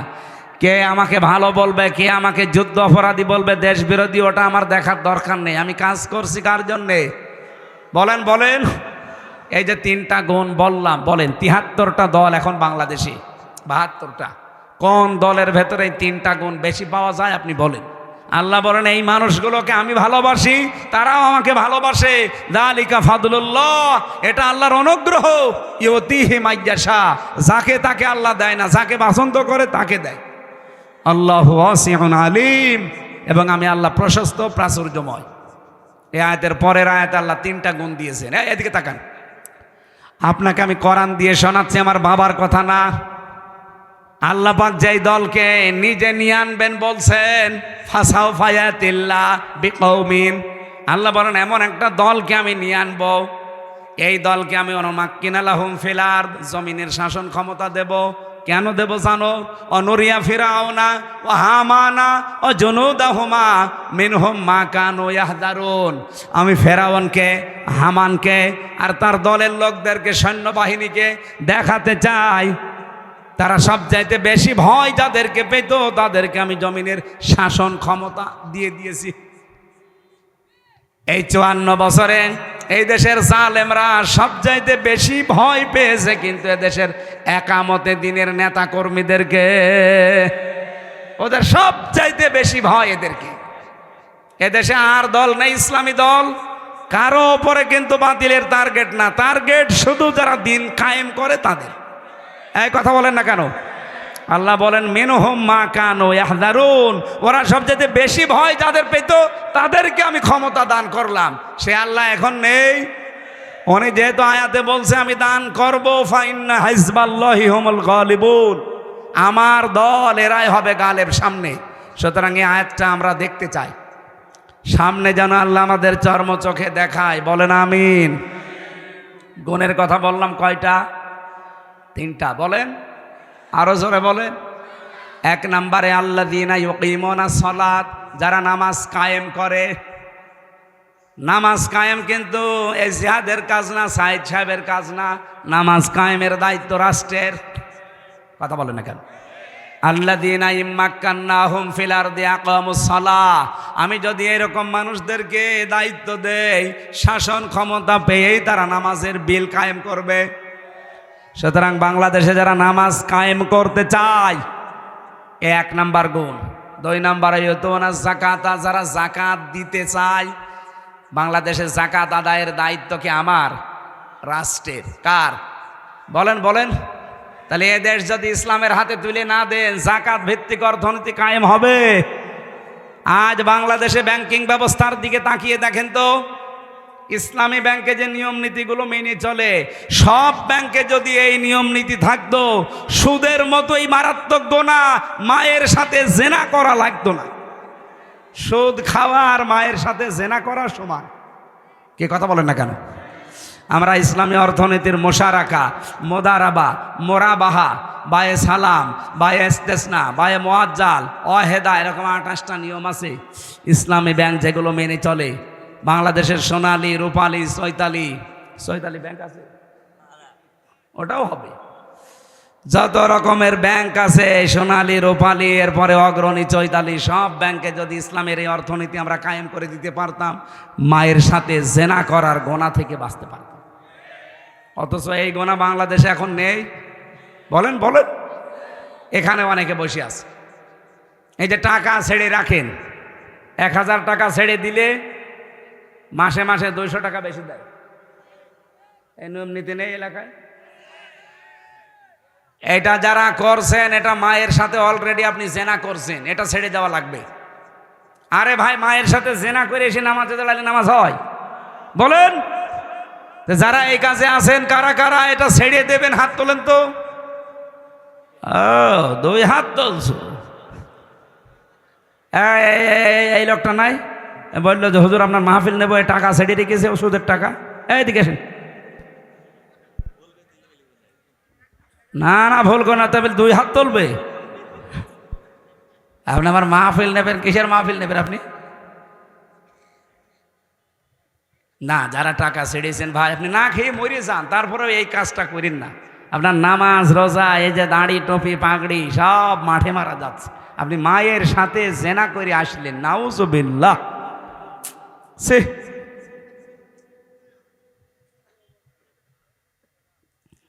3 নম্বরে অহুম রাকিউন, যারা রুকুকারীদের সাথে রুকু করে। রুকুকারী কারা? এখানে জামাতবদ্ধ হয়ে নামাজ পড়ার কথা আছে তাফসিরে। যারা জামাতে নামাজ আদায় করে, বাংলাদেশে বললাম 72টা দল, আমি নাম ধরে বলছি আপনাদের বোঝার জন্য, রেকর্ড হচ্ছে, সারা দুনিয়া যাচ্ছে। এদেশে একটা শুধু দল আমি পেয়েছি, আপনি জামাতে নামাজ পড়েন না একা একা পড়েন, ওটা আবার লিখে রাখা লাগে। এরকম একটা দল নেই। কোরআনের সাথে যা মেলে আমি তো তাই বলবো, এর সাথে মেলে না, আমি আপনার নাম বলবো কি করে? কারণ আপনি হচ্ছে চাঁদাবাজি করে খান। আপনার নামে কোনো আয়াত কোরআনে আছে? আছে, আপনার বিপক্ষে আছে। কথা বলবেন না কেন? হুজুর আমার বিপক্ষে যেন বলবেন না, তাই আপনার পক্ষে বলার মতো কোনো কথা তো পাই না, কারণ আপনার বউ চলে বেপরদায়। কথা বলেন না কেন? একজন ওয়াজ করছিল, রুহুল আমিন ভাই, বসে ইমামতি করতে গেছি, সুদের আয়াত পড়ে সুদের কথা বললাম। ওরে আল্লাহ, ওই মসজিদের সভাপতি হচ্ছে সুদখোর, টাকা ছেড়ে রাখে, টাকা আসে, এরকম সভাপতি দেশে নেই। উনি নামাজের পরে বলছে, হুজুর আমি নিয়ে আসলাম আপনারে, আর আপনি আমারে বাস দিলেন। আমি যে একটু হালকা পাতলা সুদ খাই, এলাকার মানুষ জানে, তাই বলে আপনি মসজিদে বলবেন? আপনার আমি বাদ দিয়ে দিলাম। ও বলছে আমি একটু উপশহরে ইমামতি নিলাম, ওই জায়গায় তেলাওয়াত করলাম পর্দার আয়াত। পর্দার আয়াত পড়েছি, এখন মসজিদের সেক্রেটারি ওর বউ ব্যারাকে চাকরি করে। উনি নামাজের পরে বলছে, হুজুর আমারে বাঁশ দিলেন, আমার বউ চাকরি করে, এলাকার মানুষ জানে, তাই বলে আপনি এখন মসজিদে বলবেন? ইমাম সাহেবকে সেক্রেটারির কথা বলেছিল, আপনারা আমি রাখবো না, যান। ওখান থেকে চলে গেলাম গ্রাম অঞ্চলে ইমামতি করতে গিয়ে দাঁড়িয়েছি, মনে করলাম আজকে আর বাংলায় কিছু বলবোই না, শুধু আরবিতে বলবো, যেন না বুঝি। আরবিতে ওই যে খুতবা আছে, খুতবা দিয়ে নামাজে দাঁড়ালাম। মনে করলাম এমন সূরা তেলাওয়াত করবো যেন সবাই মনে করে যে না, এই ইমাম সাহেব ঠিক আছে। কানে হাত দিয়ে যেহেতু তেলাওয়াত আরম্ভ করেছি নামাজে, সূরা ফাতিহা শেষ, তেলাওয়াত করলাম সূরা ইয়াসিন। ইয়াসিন আল কোরআনিল হাকিম। বেশ ভালোই চলছিল। নামাজ শেষ হওয়ার পরে ক্যাশিয়ার ডাক দিয়ে বলছে, হুজুর আমি মসজিদের ক্যাশিয়ার, টাকা আমি আপনাকে দেব। অথচ প্রথম দিন এসে আপনি কি করলেন? মসজিদের সভাপতির নাম ইয়াসিন, আর ওর বাপ মরে গেছে, নাম হাকিম। আপনি প্রথম দিনই বাপ বেটার নামে সূরা পড়ে দিলেন। আমি যে ক্যাশিয়ার, আমার নামে কোনো সূরা নেই। আগামী সপ্তাহে যদি আপনি আমার নামে সূরা না পড়েন, আপনার আমি রাখবো না। চিন্তা করছে, শহরে গেল ইমামতি, উপশহরে গেল, গ্রামেও চলে যাবে। কি করি, সূরা কোথায় পাই? মনে মনে একটা সূরা বানালাম। সামনের সপ্তাহে নামাজ পড়ালাম সূরা ফাতিহার পরে ওই সূরা দিয়ে। সূরা ফাতিহা শেষ, এবার তেলাওয়াত করা আরম্ভ করলাম। কারণ ওই ক্যাশিয়ারের নাম হচ্ছে বাবর। বাবর নামে কোনো সূরা আছে? টান দিলাম, ইয়া আইয়ুহাল বাবর আনতা কালবন ও আবুহু খিনজির ও জাদ্দুকা হিমার ফাইন্নাহুম লাজাহিলুন। টান যখন দিয়েছে মনে করছে সূরা মনে হয় ঠিকই পড়ছে। তেলাওয়াত শেষ হয়ে গেলে নামাজের পরে বলছে, হুজুর খুব সুন্দর হয়েছে, আমার নাম কি সুন্দর করে বললেন, ইয়া আইয়ুহাল বাবর। তা আপনি এই সূরার অর্থ বলেন। ইমাম সাহেব বলছে, এর বাংলা অর্থ হচ্ছে, হে বাবর নিশ্চয় তুই কুকুর। তোর বাবা হচ্ছে শুকর, তোর দাদা গাধা, তোর 14 বংশ মূর্খ। একটা সূরা হইল। আপনাকে এত কিছু নাম ধরে বলার পরেও যদি বলেন না আমার নামে কিছু পড়ে না, তে আমি আপনার নামে পাবো কোথায়? আপনি এমন দল করেন যে দলে নামাজ লিখে রাখা লাগা তো দূরের কথা, নামাজই পড়া লাগে না। কিন্তু আমি এমন দলের কথা বলছি যে দলে নামাজ পড়বেন একা না জামাতে, ওইটাও লেখা লাগে। আবার পরের মাসে দেখানো লাগে যে এই দেখেন আমি নামাজ জামাতে পড়েছি এই কয়েক। তো যদি সত্যি আপনার জামাতে নামাজ না থাকে, আপনাকে থ্রেট দেওয়া হবে, আগামী মাসে সংশোধন হবে। এই কথা বলছেন, এটা একটা বিশ্ববিদ্যালয়ের মতো। কোরআনের আয়াতের সাথে যে তিনটা, আমি তিনটাই মিলিয়ে ফেললাম। কারণ নামাজ কায়েমের আন্দোলন করে দেশে একটা মানুষ, জাকাত ভিত্তিক অর্থনীতি কায়েমে করার জন্য চেষ্টা চালায় একটা দল, জামাতের সহিত নামাজ আদায় করার জন্য উদ্বুদ্ধ করে একটা দল। তা আমি আপনার নাম পাবো কোথায়? আল্লাহ পাক বলেন, এইভাবে যেই মানুষগুলো তিনটা গুণ অর্জন করবে, আমি আল্লাহ তাদেরকে নিজে পছন্দ করে তোদের উপরে নিয়ে আসবো। তাদেরকে আমি আল্লাহ এদেশের ক্ষমতা দেব। আল্লাহ যেহেতু বলছে, এটা মিথ্যা হওয়ার সম্ভাবনা। বলেন বলেন। এই জন্য দিন দিন ইসলামের জোয়ার কিন্তু তৈরি হয়ে গেছে অলরেডি। আমরা আগস্টের 5 তারিখের আগে দেখতাম এই দেশে মানুষ 100 জনের 15 জন বলতো আমরা ইসলাম চাই। আর এখন এই যে ফেব্রুয়ারির 18 তারিখ, আজকে তো 24 তারিখ, 18 তারিখ একটা জরিপ পেয়েছিলাম, এদেশের 100 জনের 66 জন মানুষ বলছে আমরা এদেশে ইসলাম কায়েম চাই। আপনি আর কিছুদিন চাইতে দেন, 6 মাস 10 দিন 15 দিনের ব্যবধানে যদি এই পরিবর্তন হয়ে যায়, আর 6 মাস যেতে দেন, এদেশের 100 জনের 100 জন মানুষ বলবে আমরা এদেশে ইসলাম চাই। এই জন্য অনেক মুনাফিকের মাথা খারাপ হয়ে গেছে, বলছেন না আমরা কিচ্ছু চাই না, নির্বাচন চাই। আরে ভাই, নির্বাচন তো চাবেন। 100 জনের 90 জন এখনো পর্যন্ত ওই জালেমদের দোসররাই দায়িত্বে আছে। তো এগুলো পরিবর্তন করা লাগবে না? এসপি সাহেব আসতেছে। আপনাদের জেলার সর্বোচ্চ দায়িত্বশীল আমাদের অভিভাবক, এই জয়পুরহাট জেলার শ্রদ্ধাভাজন এসপি স্যার জনাব আব্দুল ওয়াহাব, আল্লাহর নামে নাম, আল্লাহ রাব্বুল আলামিন তার গোলামকে সঠিকভাবে জেলার দায়িত্ব যেন পালন, ইবাদত হিসাবে পালন করার তৌফিক দেন। আমি একটা চেয়ার দিন। সুবহানাল্লাহ, আলহামদুলিল্লাহ,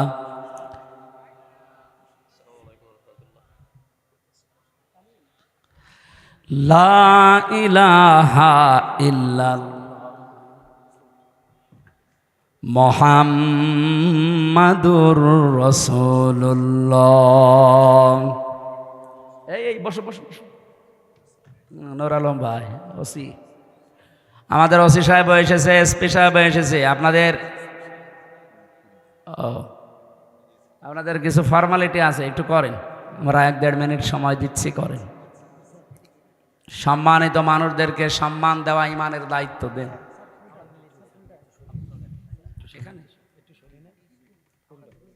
আপনারা দেন না না না না না, এদের যেহেতু আছে নিয়ম দেন। কমিটি কয়, কমিটির লোকজন দিয়ে দেন। আমরা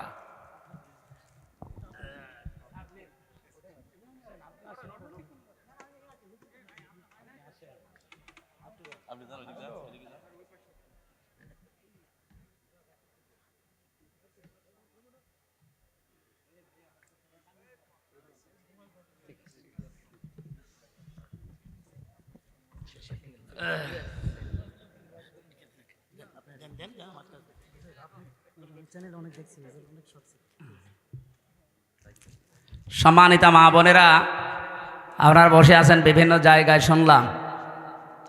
আমরা খাদিজাতুল কুবরা রাদিয়াল্লাহু তাআলা আনহার জীবনী পড়েছি। এখানে একটু চুপ করেন ভাই, বসেন বসেন।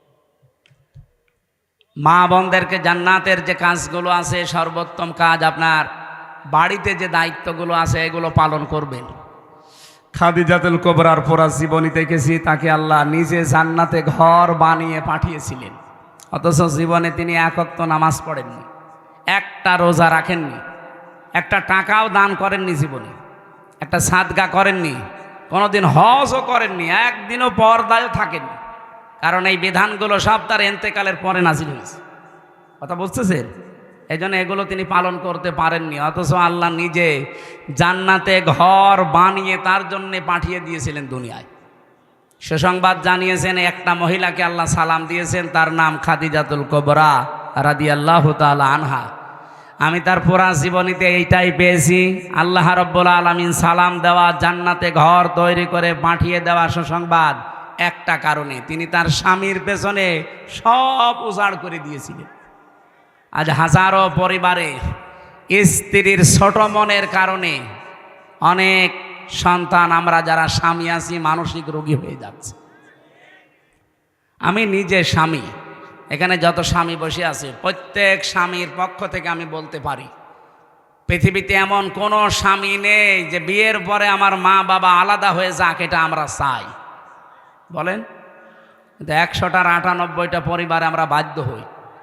এক কথা বলেন না কেন? মা বাবাকে হয় আলাদা করে দেয়, নাই বাড়ি থেকে তাড়িয়ে দেয়, নাই বৃদ্ধাশ্রমে রেখে আসে, অথবা আর এক ভাইয়ের আন্ডারে দিয়ে দেয়। এরকম বহু মামলা ওসি সাহেবদেরকে থানাতে হ্যান্ডেলিং করা লাগছে। না, এগুলো আমাদের চরিত্র সংশোধন হওয়ার জন্য যাদের সাপোর্ট লাগবে তারা আমাদের স্ত্রী। সম্মানিতা মা বোনেরা, আমি আবার বলছি, শ্বশুর শাশুড়িকে যতদিন পর্যন্ত নিজের মা বাবার মতো মনে না করবে ততদিন জীবনও স্বামীর মন পাবেন না। হ্যাঁ, উপরে উপরে আপনাকে আমি ভালোবাসতে পারি, কিন্তু আমি মানসিক রোগী হয়ে যাব আপনার কারণে। এরকম সমস্যা দেশে নেই? বলেন বলেন। আপনার স্বামী যদি দিনের কাজে থাকে, মানবতার কাজে থাকে, খাদিজাতুল কুবরার মতো পেছন দরজা দিয়ে সাহায্য করবেন, যতটুকু সামর্থ্য আছে উৎসাহ দেবেন। কিয়ামতে খাদিজাতুল কুবরার সাথে আপনি জান্নাতে একই সাথে থাকতে পারবেন। আল্লাহ মেয়েদেরকে খাদিজার মতো হওয়ার তৌফিক দেন, বলেন আমিন। দ্বিতীয় নম্বরে, বোনদের, মেয়েদের, এই 2 জায়গায় মানুষ এসে একটু ঝামেলা বাঁধায়। এরা জমি জায়গা এদের দিতে চায় না, এরকম বহু মামলা ওনাদের কাছে যাচ্ছে এই জমি জায়গা সংক্রান্ত। বোনের জমি আর ফুফুর জমি, মেয়ের জমি দিতে চান না কোন কারণে? অন্যের জমি যদি মেরে দেন একটা গুনাহ হবে, আর বোনের জমি, ফুফুর জমি, মেয়ের জমি মেরে দিলে ডবল গুনাহ হবে। একটা আত্মীয়কে ফাঁকি দেওয়া আর একটা শরীক ফাঁকি দেওয়া। এই কথা বুঝতেছেন? কারণ এই নির্দেশটা আল্লাহ নিজে দিয়েছেন, ইউসিকুমুল্লাহু ফি আওলাদিকুম লিযযাকারি মিসলু হাজ্জিল উনসায়াইন। হে পৃথিবীর মানুষেরা, আমি আল্লাহর নির্দেশ, 1 মেয়ে যা পাবে, 2 মেয়ে যা পাবে, 1 ছেলে তাই পাবে। এই নির্দেশ কার? তো বহু নামাজি মানুষ দেখি না, এটা মানতে চান না। হজে যাওয়ার আগে পর্যন্ত আপনি চিটারি করেন, ছেলের নামে ভালো ভালো সম্পদ, দোকানদার সব দিয়ে দেন, আর হজে যাওয়ার আগে বলে, মেয়ে তোর মা তোর জন্য আমি দোয়া করে দিলাম। এটা একটা টাটকা নির্ভেজাল শয়তান। আবার হজে যাচ্ছে, তুই দোয়া তো করবি, ওরে ফাঁকি দিলি কেন? আগে ওর জমি ফেরত দে, এরপরে দোয়া কর। সুতরাং জমি জায়গার এই বিষয়টা খুব খেয়াল রাখবেন। শুধু নামাজ পড়ে রোজা রেখে কালো বোরকা পরে জান্নাতে যেতে পারবেন না। যারা শরিক ফাঁকি দেন তাদের দুইটা অপরাধ আল্লাহ সঙ্গে সঙ্গে লেখে। এক নম্বরে, ওই দিন থেকে আপনার যত ইবাদত বন্দেগী সব কবুল হওয়া বন্ধ হয়ে যায়। দুই নম্বরে, যখন মারা যাবেন আপনি ঈমান পাবেন না, বেঈমান হয়ে মরবেন। শরিক ফাঁকি দেওয়া মানুষ বাংলাদেশে নেই? আরো জোরে বলেন। এই যে যারা ফাঁকি দিলেন, সে যে বিভিন্নভাবে ভোটের অধিকার যারা নষ্ট করলেন, বলেন। আমি এক ওসি সাহেবকে পেয়েছিলাম জেলখানায়। উনি আমার মাঝে মাঝে বলতো, হুজুর আমি একটা তওবা করেছিলাম, আমার এই তওবাটা কত দূর হইল আপনি দেখেন তো। বলছে, কি তওবা? বলছে, নির্বাচনে আমি বাইরে ছিলাম, এই যে ভোট গেল, এই ভোটে আমি বাইরে ছিলাম। আমি রাত 12টার পর থেকে আমার যা লোকজন আছে এদেরকে নিয়ে ভোট কাটা আরম্ভ করলাম ফজর পর্যন্ত। বাক্সগুলো ফজরের আজান হয়ে গেল, সব বিভিন্ন জায়গায় পাঠিয়ে দিলাম। আমি গোসল করে আসলাম, 2 রাকাত তওবার নামাজ পড়লাম আর বললাম, আস্তাগফিরুল্লাহ। আমার এই তওবা হয়েছে, যে কোরআন শরীফ আমার সামনে। এইভাবে আমি তো ফাঁসির কন্ডেম ছেলে ছিলাম, আমার সাথে দেখা করতে যেই কথা বলছিল, উনি এখন বের হয়েছে। আমি বলছি, না, আপনি তো আর আল্লাহর কাছে অপরাধ করেননি যে আস্তাগফিরুল্লাহ পড়ছেন, আপনি অপরাধ করেছেন হামজার কাছে। কারণ একটা এমপি বানাতে 3.5 লাখ 4 লাখ হামজা লাগে, তাদের ভোট আপনি একাই সব করে দিলেন। মাপ যদি পেতে চান, আগে যাদের অধিকার নষ্ট করলেন তাদের কাছে যে বলেন যে আমার ভুল হয়ে গেছে, এখন কি করবেন করেন। কিন্তু মারাত্মক বিষয় হচ্ছে, আপনি যতদিন জেলে আছেন, আপনার তো 8 বছর জেল, এই যতদিন জেলে আছেন, জেল থেকে বের হয়ে দেখবেন যে অনেক হামজা মরে গেছে। কি আপনি তাদের কাছে ক্ষমা চাবেন কি করে?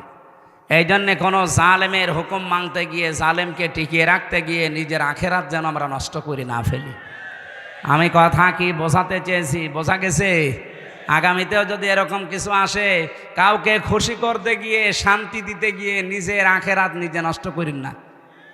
আপনার বউ আপনাকে যতই ভালোবাসুক, যে বলেন তো যে আমি একটু বাম হাতের ইনকাম করি, হালকা পাতলা একটু গোনা হয়, এই গোনা কি তুমি নিবা? বলছে, বিয়ে করেছেন আপনি, কি খাওয়াবেন আপনি জানেন। সুতরাং ওর খুশির জন্য, ওর আনন্দের জন্য আপনি বাম হাতের ইনকাম করবেন কেন? যতটুকু পারেন আপনার যা আছে ডান হাতের ইনকাম নিয়ে চলার চেষ্টা করেন। কেউ কারো জন্য উপকার করতে পারবে না কিয়ামতে, আর কেউ কারো আপনও না। সবগুলো দুনিয়াটা আল্লাহ বানিয়েছেন একটা ধোঁকা।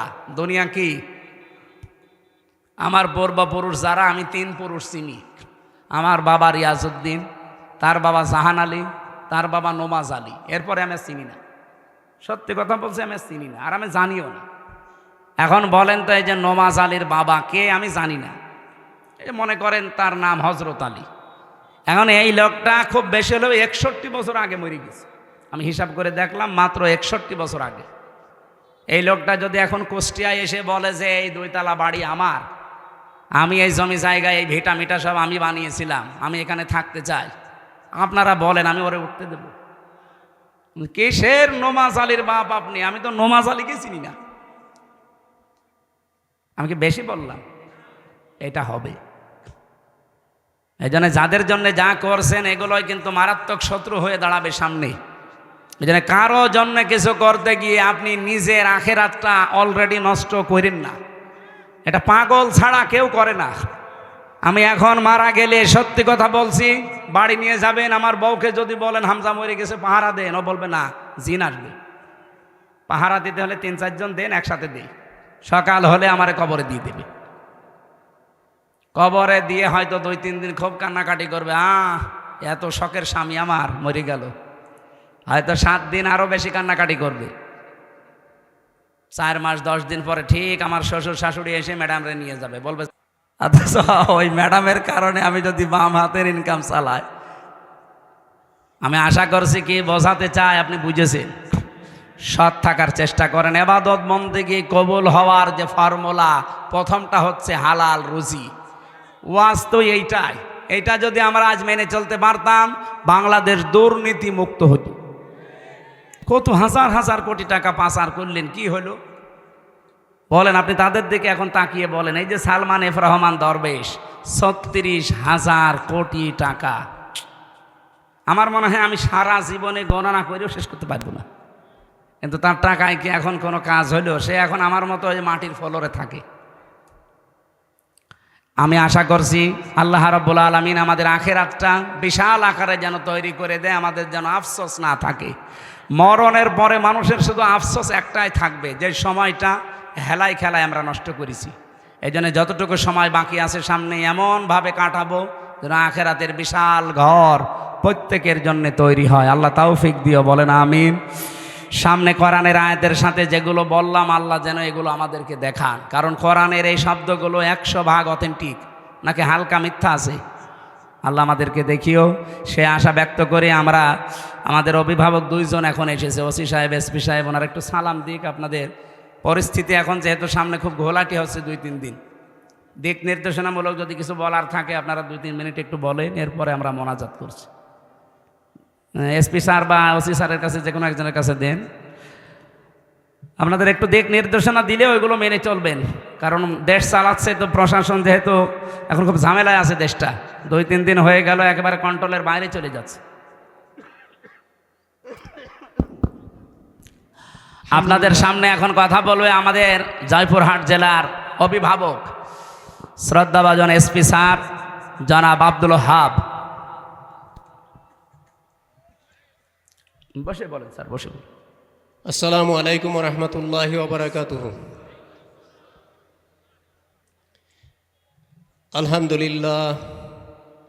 আলহামদুলিল্লাহ নাহমাদুহু ওয়া নুসাল্লি আলা রাসূলিহিল কারীম।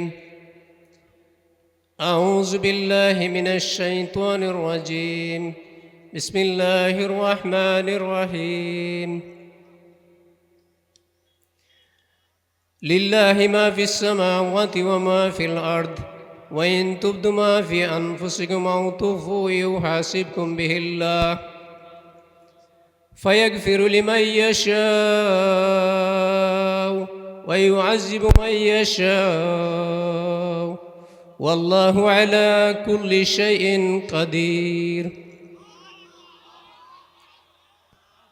آمن الرسول بما أنزل إليه من ربه والمؤمنون كل آمن بالله وملائكته وكتبه ورسله لا نفرق بين أحد من رسله وقالوا سمعنا وأطعنا غفرانك ربنا وإليك المصير.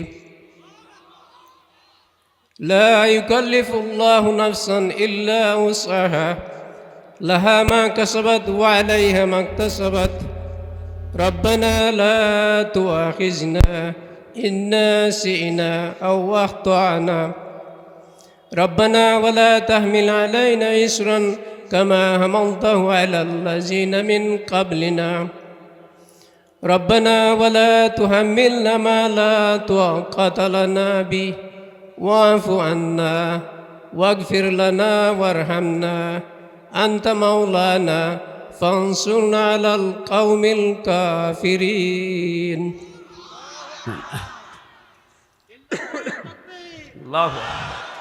সম্মানিত হাজিরিন,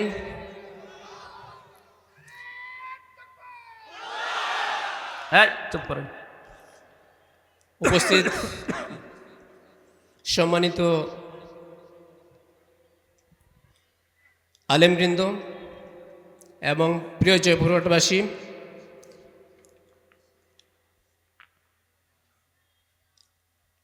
আপনারা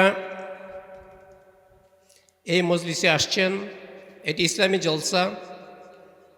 আমি বিশ্বাস করি আল্লাহর কোরআন আমরা দল মত নির্বিশেষে, বিশেষ করে এই আয়োজনে যারা সম্পৃক্ত, এলাকার মানুষকে নিয়ে বিশাল কোরআনের অনুষ্ঠানে যারা আঞ্জাম দিলেন, সবাই আল্লাহর দরবারে শুকরিয়া আদায় করেন, নাকি ভগবানের কাছে? হ্যাঁ, আল্লাহর দরবারে বলেন আলহামদুলিল্লাহ। খলাকাল ইনসান আল্লামাহুল বায়ান। আল্লাহ বলেন আমি মানুষ বানিয়েছি আর মানুষের কথা বলা আমি শিখিয়েছি। যদিও আমাদের কথা এই 15.5 বছরে অদৃশ্যভাবে প্রায় বন্ধই করে রেখেছিল। বাক শক্তি দিয়েছেন কে? অথচ আল্লাহর এই বান্দাদের কণ্ঠনালী চেপে ধরেছিল এক প্রকার শক্তি। সেই শক্তিকে আল্লাহ সমলে ধ্বংস করে দিয়েছে। ফাকতি আদাবিরুল কওমিল্লাযিনা যালামু, জালেমদের শিকড় কাটা হয়ে গেছে। কেটেছে কে? না না, আপনি আলেম, এখানে যারা আলেম আছে জিজ্ঞাসা করেন কতিয়া, এটা মসুল, এর ফাইল বা কর্তা জানা নেই। জালেমদের এই বাড়ি ঘর ভাঙলো কে, ওদের ক্ষমতা থেকে নামাইলো কে, কেউ জানে না। ছাত্র জনতা একটা উসিলা, কে করেছে কেউ জানে না। এই জন্য সারা দেশের দিকে তাকান, জালেমদের বাড়ি ঘর আবার এই ফেব্রুয়ারির 5 তারিখে নতুন করে আর একটা আজাবুল বুলডোজার গেল। কোন আজাব? আজাবুল বুলডোজার। খালি উস্কানি দেবে, এরকম একটা করে আজাব নাজিল হবে। এই জন্য যারা আছেন পালিয়ে অন্তত আর উস্কানি দিয়েন না, যেটুকু আছে এটুকু আবার হারিয়ে যাবে। এক উস্কানিতে 32-33 হয়ে গেছে। এক কথা বলে না কেন? আবার দেবেন 34 হয়ে যাবে। এই জন্য আশা করছি ওনারা যেন উস্কানি আর না দেয়, আর আমরাও পাগলের মতো উস্কানিতে যেন পা না দেয়। প্রশাসন কিন্তু এখন আর আগস্টের 5 তারিখের আগে নেই, এখন ফেব্রুয়ারির 24 তারিখ চলছে। কে কথা বলে না কেন? উস্কানিতে পা দিয়ে যদি ওদের গোয়েন্দা নজরে ধরা পড়ে, এমন পিটানো পিটাবে না, পেছনে একেবারে গোপালগঞ্জের মতো লাল হয়ে যাবে। পিটিয়েছিল কিছুদিন আগে, দেখেননি? ওই সময় শুনতাম গোপালগঞ্জ থেকে ঢাকায় আসবে, বসে আসলে 300 টাকা, দাঁড়িয়ে আসলে 1000 টাকা। কিভাবে বসবে কায়দা নেই। এই জন্য আমরা সতর্ক করছি, আগামীতে কারো ফাঁদে যেন কেউ পা না দেয়। 27টা ষড়যন্ত্র অলরেডি এই আগস্টের 5 তারিখের পরে 6.5 মাসে হয়ে গেছে। 27টা চিন্তা করেছিল ওরা, কোনো সময় আনসার লিগ দিয়ে, কোনো সময় হেলমেট লিগ দিয়ে, কোনো সময় রিকশা লিগ দিয়ে, বিভিন্ন কায়দা করতে করতে এই যে এখন এই 2-3 দিন চলছে আর একটা রাখাল রাহানা, কি নাম যেন শয়তানের, আমাদের নবীজিকে গালি দিয়েছে। কি কথা বলে না কেন? এ লোকটার সাহস হয়তো না, ওকে কেউ দিয়ে করাচ্ছে, আর ওকে কে করাচ্ছে আমরা কিন্তু জানি।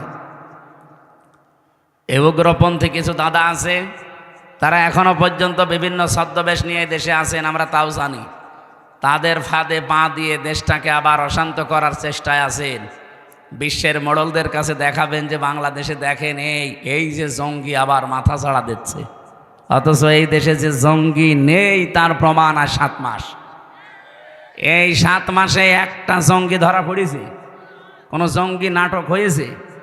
হবে কি করে? কারণ জঙ্গির নাটক যে লেখবে সেই তো পালিয়েছে, আর যাদের দিয়ে করাবে তারাও পালিয়েছে। এই জন্য এই দেশে জঙ্গি বলে কিছু নেই। 2-1জন একটু উগ্র আছে, তারা এই দেশে এখন বাইরে নেই। আমি ভেতরে যে একজনকে পেয়েছিলাম, ও আছে আল্লাহর দলের সভাপতি আব্দুল মতিন। বললাম ভাই আপনি সারা দেশের আল্লাহর দলের সভাপতি, সেক্রেটারি কে? বলছে আমার ছেলে। আমি আমার সভাপতি, ছেলে আমার সেক্রেটারি, সারা দেশে আমার আর কেউ নেই, আমরা বাপ বেটা 2 জন। এই হচ্ছে জঙ্গি। পোড়াটা মিথ্যা বানোয়াট ভাবে তৈরি করে নিজেরাই নিজেদেরকে, মানুষদেরকে ধরে নিয়ে 2 মাস 5 মাস 1 বছর ওই মাটির নিচে আয়না ঘরে রেখে দিত, হঠাৎ করে তুলে বলতে যে বিশাল জঙ্গি ধরা পড়িস। আল্লাহ আমাদেরকে হাতে ধরে বাঁচিয়েছে। জালেমদের শিকড় যেহেতু আল্লাহ কেটে দিয়েছেন, এমনকি জালেমদের বাড়ি ঘর পর্যন্ত আপনি তাকিয়ে দেখেন নিশ্চিহ্ন হয়ে গেছে জালেমদের সবগুলো। আমার কুষ্টিয়ার হানিফের বাড়ি মাটির সাথে মিশিয়ে দিয়েছে কে? কেউ জানে না। আপনি এখন মামলা দেবেন কারণ নামে, খুঁজেও পাবেন না, কারণ ফাইল কর্তা জানা নেই। যে যেভাবে পারে, আমার মনে হয় ফেরেশতারা ভেঙেছে। কোরআনে কারিমে রব্বুল আলামিন জানিয়েছেন ফাতিলকা বুয়ুতুহুম খাওফিয়াতাম বিমা যালামু ইন্না ফি যালিকা লাআয়াতাল লিকাওমিন ইয়ালামুন। সূরা নমলের 52 নম্বর আয়াতে আছে, আল্লাহ বলেন এই সেই ঘরগুলো, ফাতিলকা বুয়ুতুহুম, বাইতুন দেননি, বুয়ুত বহু বচন, আবার জমির দিয়েছেন হিম। আল্লাহ বলেন এই সেই ঘরগুলো পড়ে আছে কেন জানেন? খাবিয়াতান, আজকে জনশূন্য, ওজাড় গৃহ হয়ে গেছে, পরিত্যক্ত হয়ে পড়ে আছে, বিমা যালামু, এদের জুলুমের কারণে। কি বুঝলেন এই আয়াত থেকে? জালেমদের এত বড় শিকড় আপনি চিন্তাও আনতে পারবেন না। আমি রিমান্ডে টের পেয়েছিলাম যে ওদের শিকড় কত নিচে এই দেশে। ইউনিয়নের দারোয়ান থেকে শুরু করে একেবারে সংসদ পর্যন্ত থরে থরে সব সাজানো ছিল। এখনো আছে জালেমদের ওই দোসরগুলো, এখনো আছে। এই জন্যই তো ইউনুস পাল্টাচ্ছে, বাধ্যতামূলক বলছে তো অসুস্থ চলে যা। আসলে ওগুলো অসুস্থ মানসিকভাবে। ওদের শিকড় এত নিচে ছিল, তারপরও যদি কেটে ফেলে, আগামীতে অনেকেই চিন্তা ভাবনায় আছেন আগে সিয়ার পাই, কি করবেন আপনি? সিয়ার পেয়ে যদি সত্যি ওদের মতো আচরণ করেন, অইন উত্তম উদনা অজালনা জাহান্নামা লিল কাফিরিনা হাসিরা। সূরা বানী ইসরাঈল 8 নম্বর আয়াতের শেষের দিকে আল্লাহ জানিয়েছেন, তোরা যদি ওই রকম করিস, ওদের সাথে যা করেছি তোদের সাথে ওইটা করব। ইন্না ফি যালিকা লাআয়াতান লিকাউমি ইয়ালামুন, লামে তাকিদ। আল্লাহ বলেন অবশ্যই এর ভেতরে শিক্ষা আছে ওই মানুষগুলোর জন্য যারা জ্ঞানী। এই জন্য আগামীতে যারা আসবেন, কারা আসবেন আমি জানি না, যারা আসবেন তারা যদি এই জালেমদের মতো আচরণ আরম্ভ করেন, আল্লাহর কসম আপনাদেরকেও বাড়িঘর 5 বছর পরে উজাড় গৃহ হয়ে যাবে। বলেন বলেন, আপনাদের বাড়িঘর শ্মশান বানিয়ে দেবে। দেবে কে? না, আপনাদের তো বোঝাতে পারলাম না। কুতিয়া বললাম, ফাইল কর্তা জানা নেই, দেবে কে? কেউ জানে না। দেবে কে? এই জন্য আচরণ ঠিক করেন।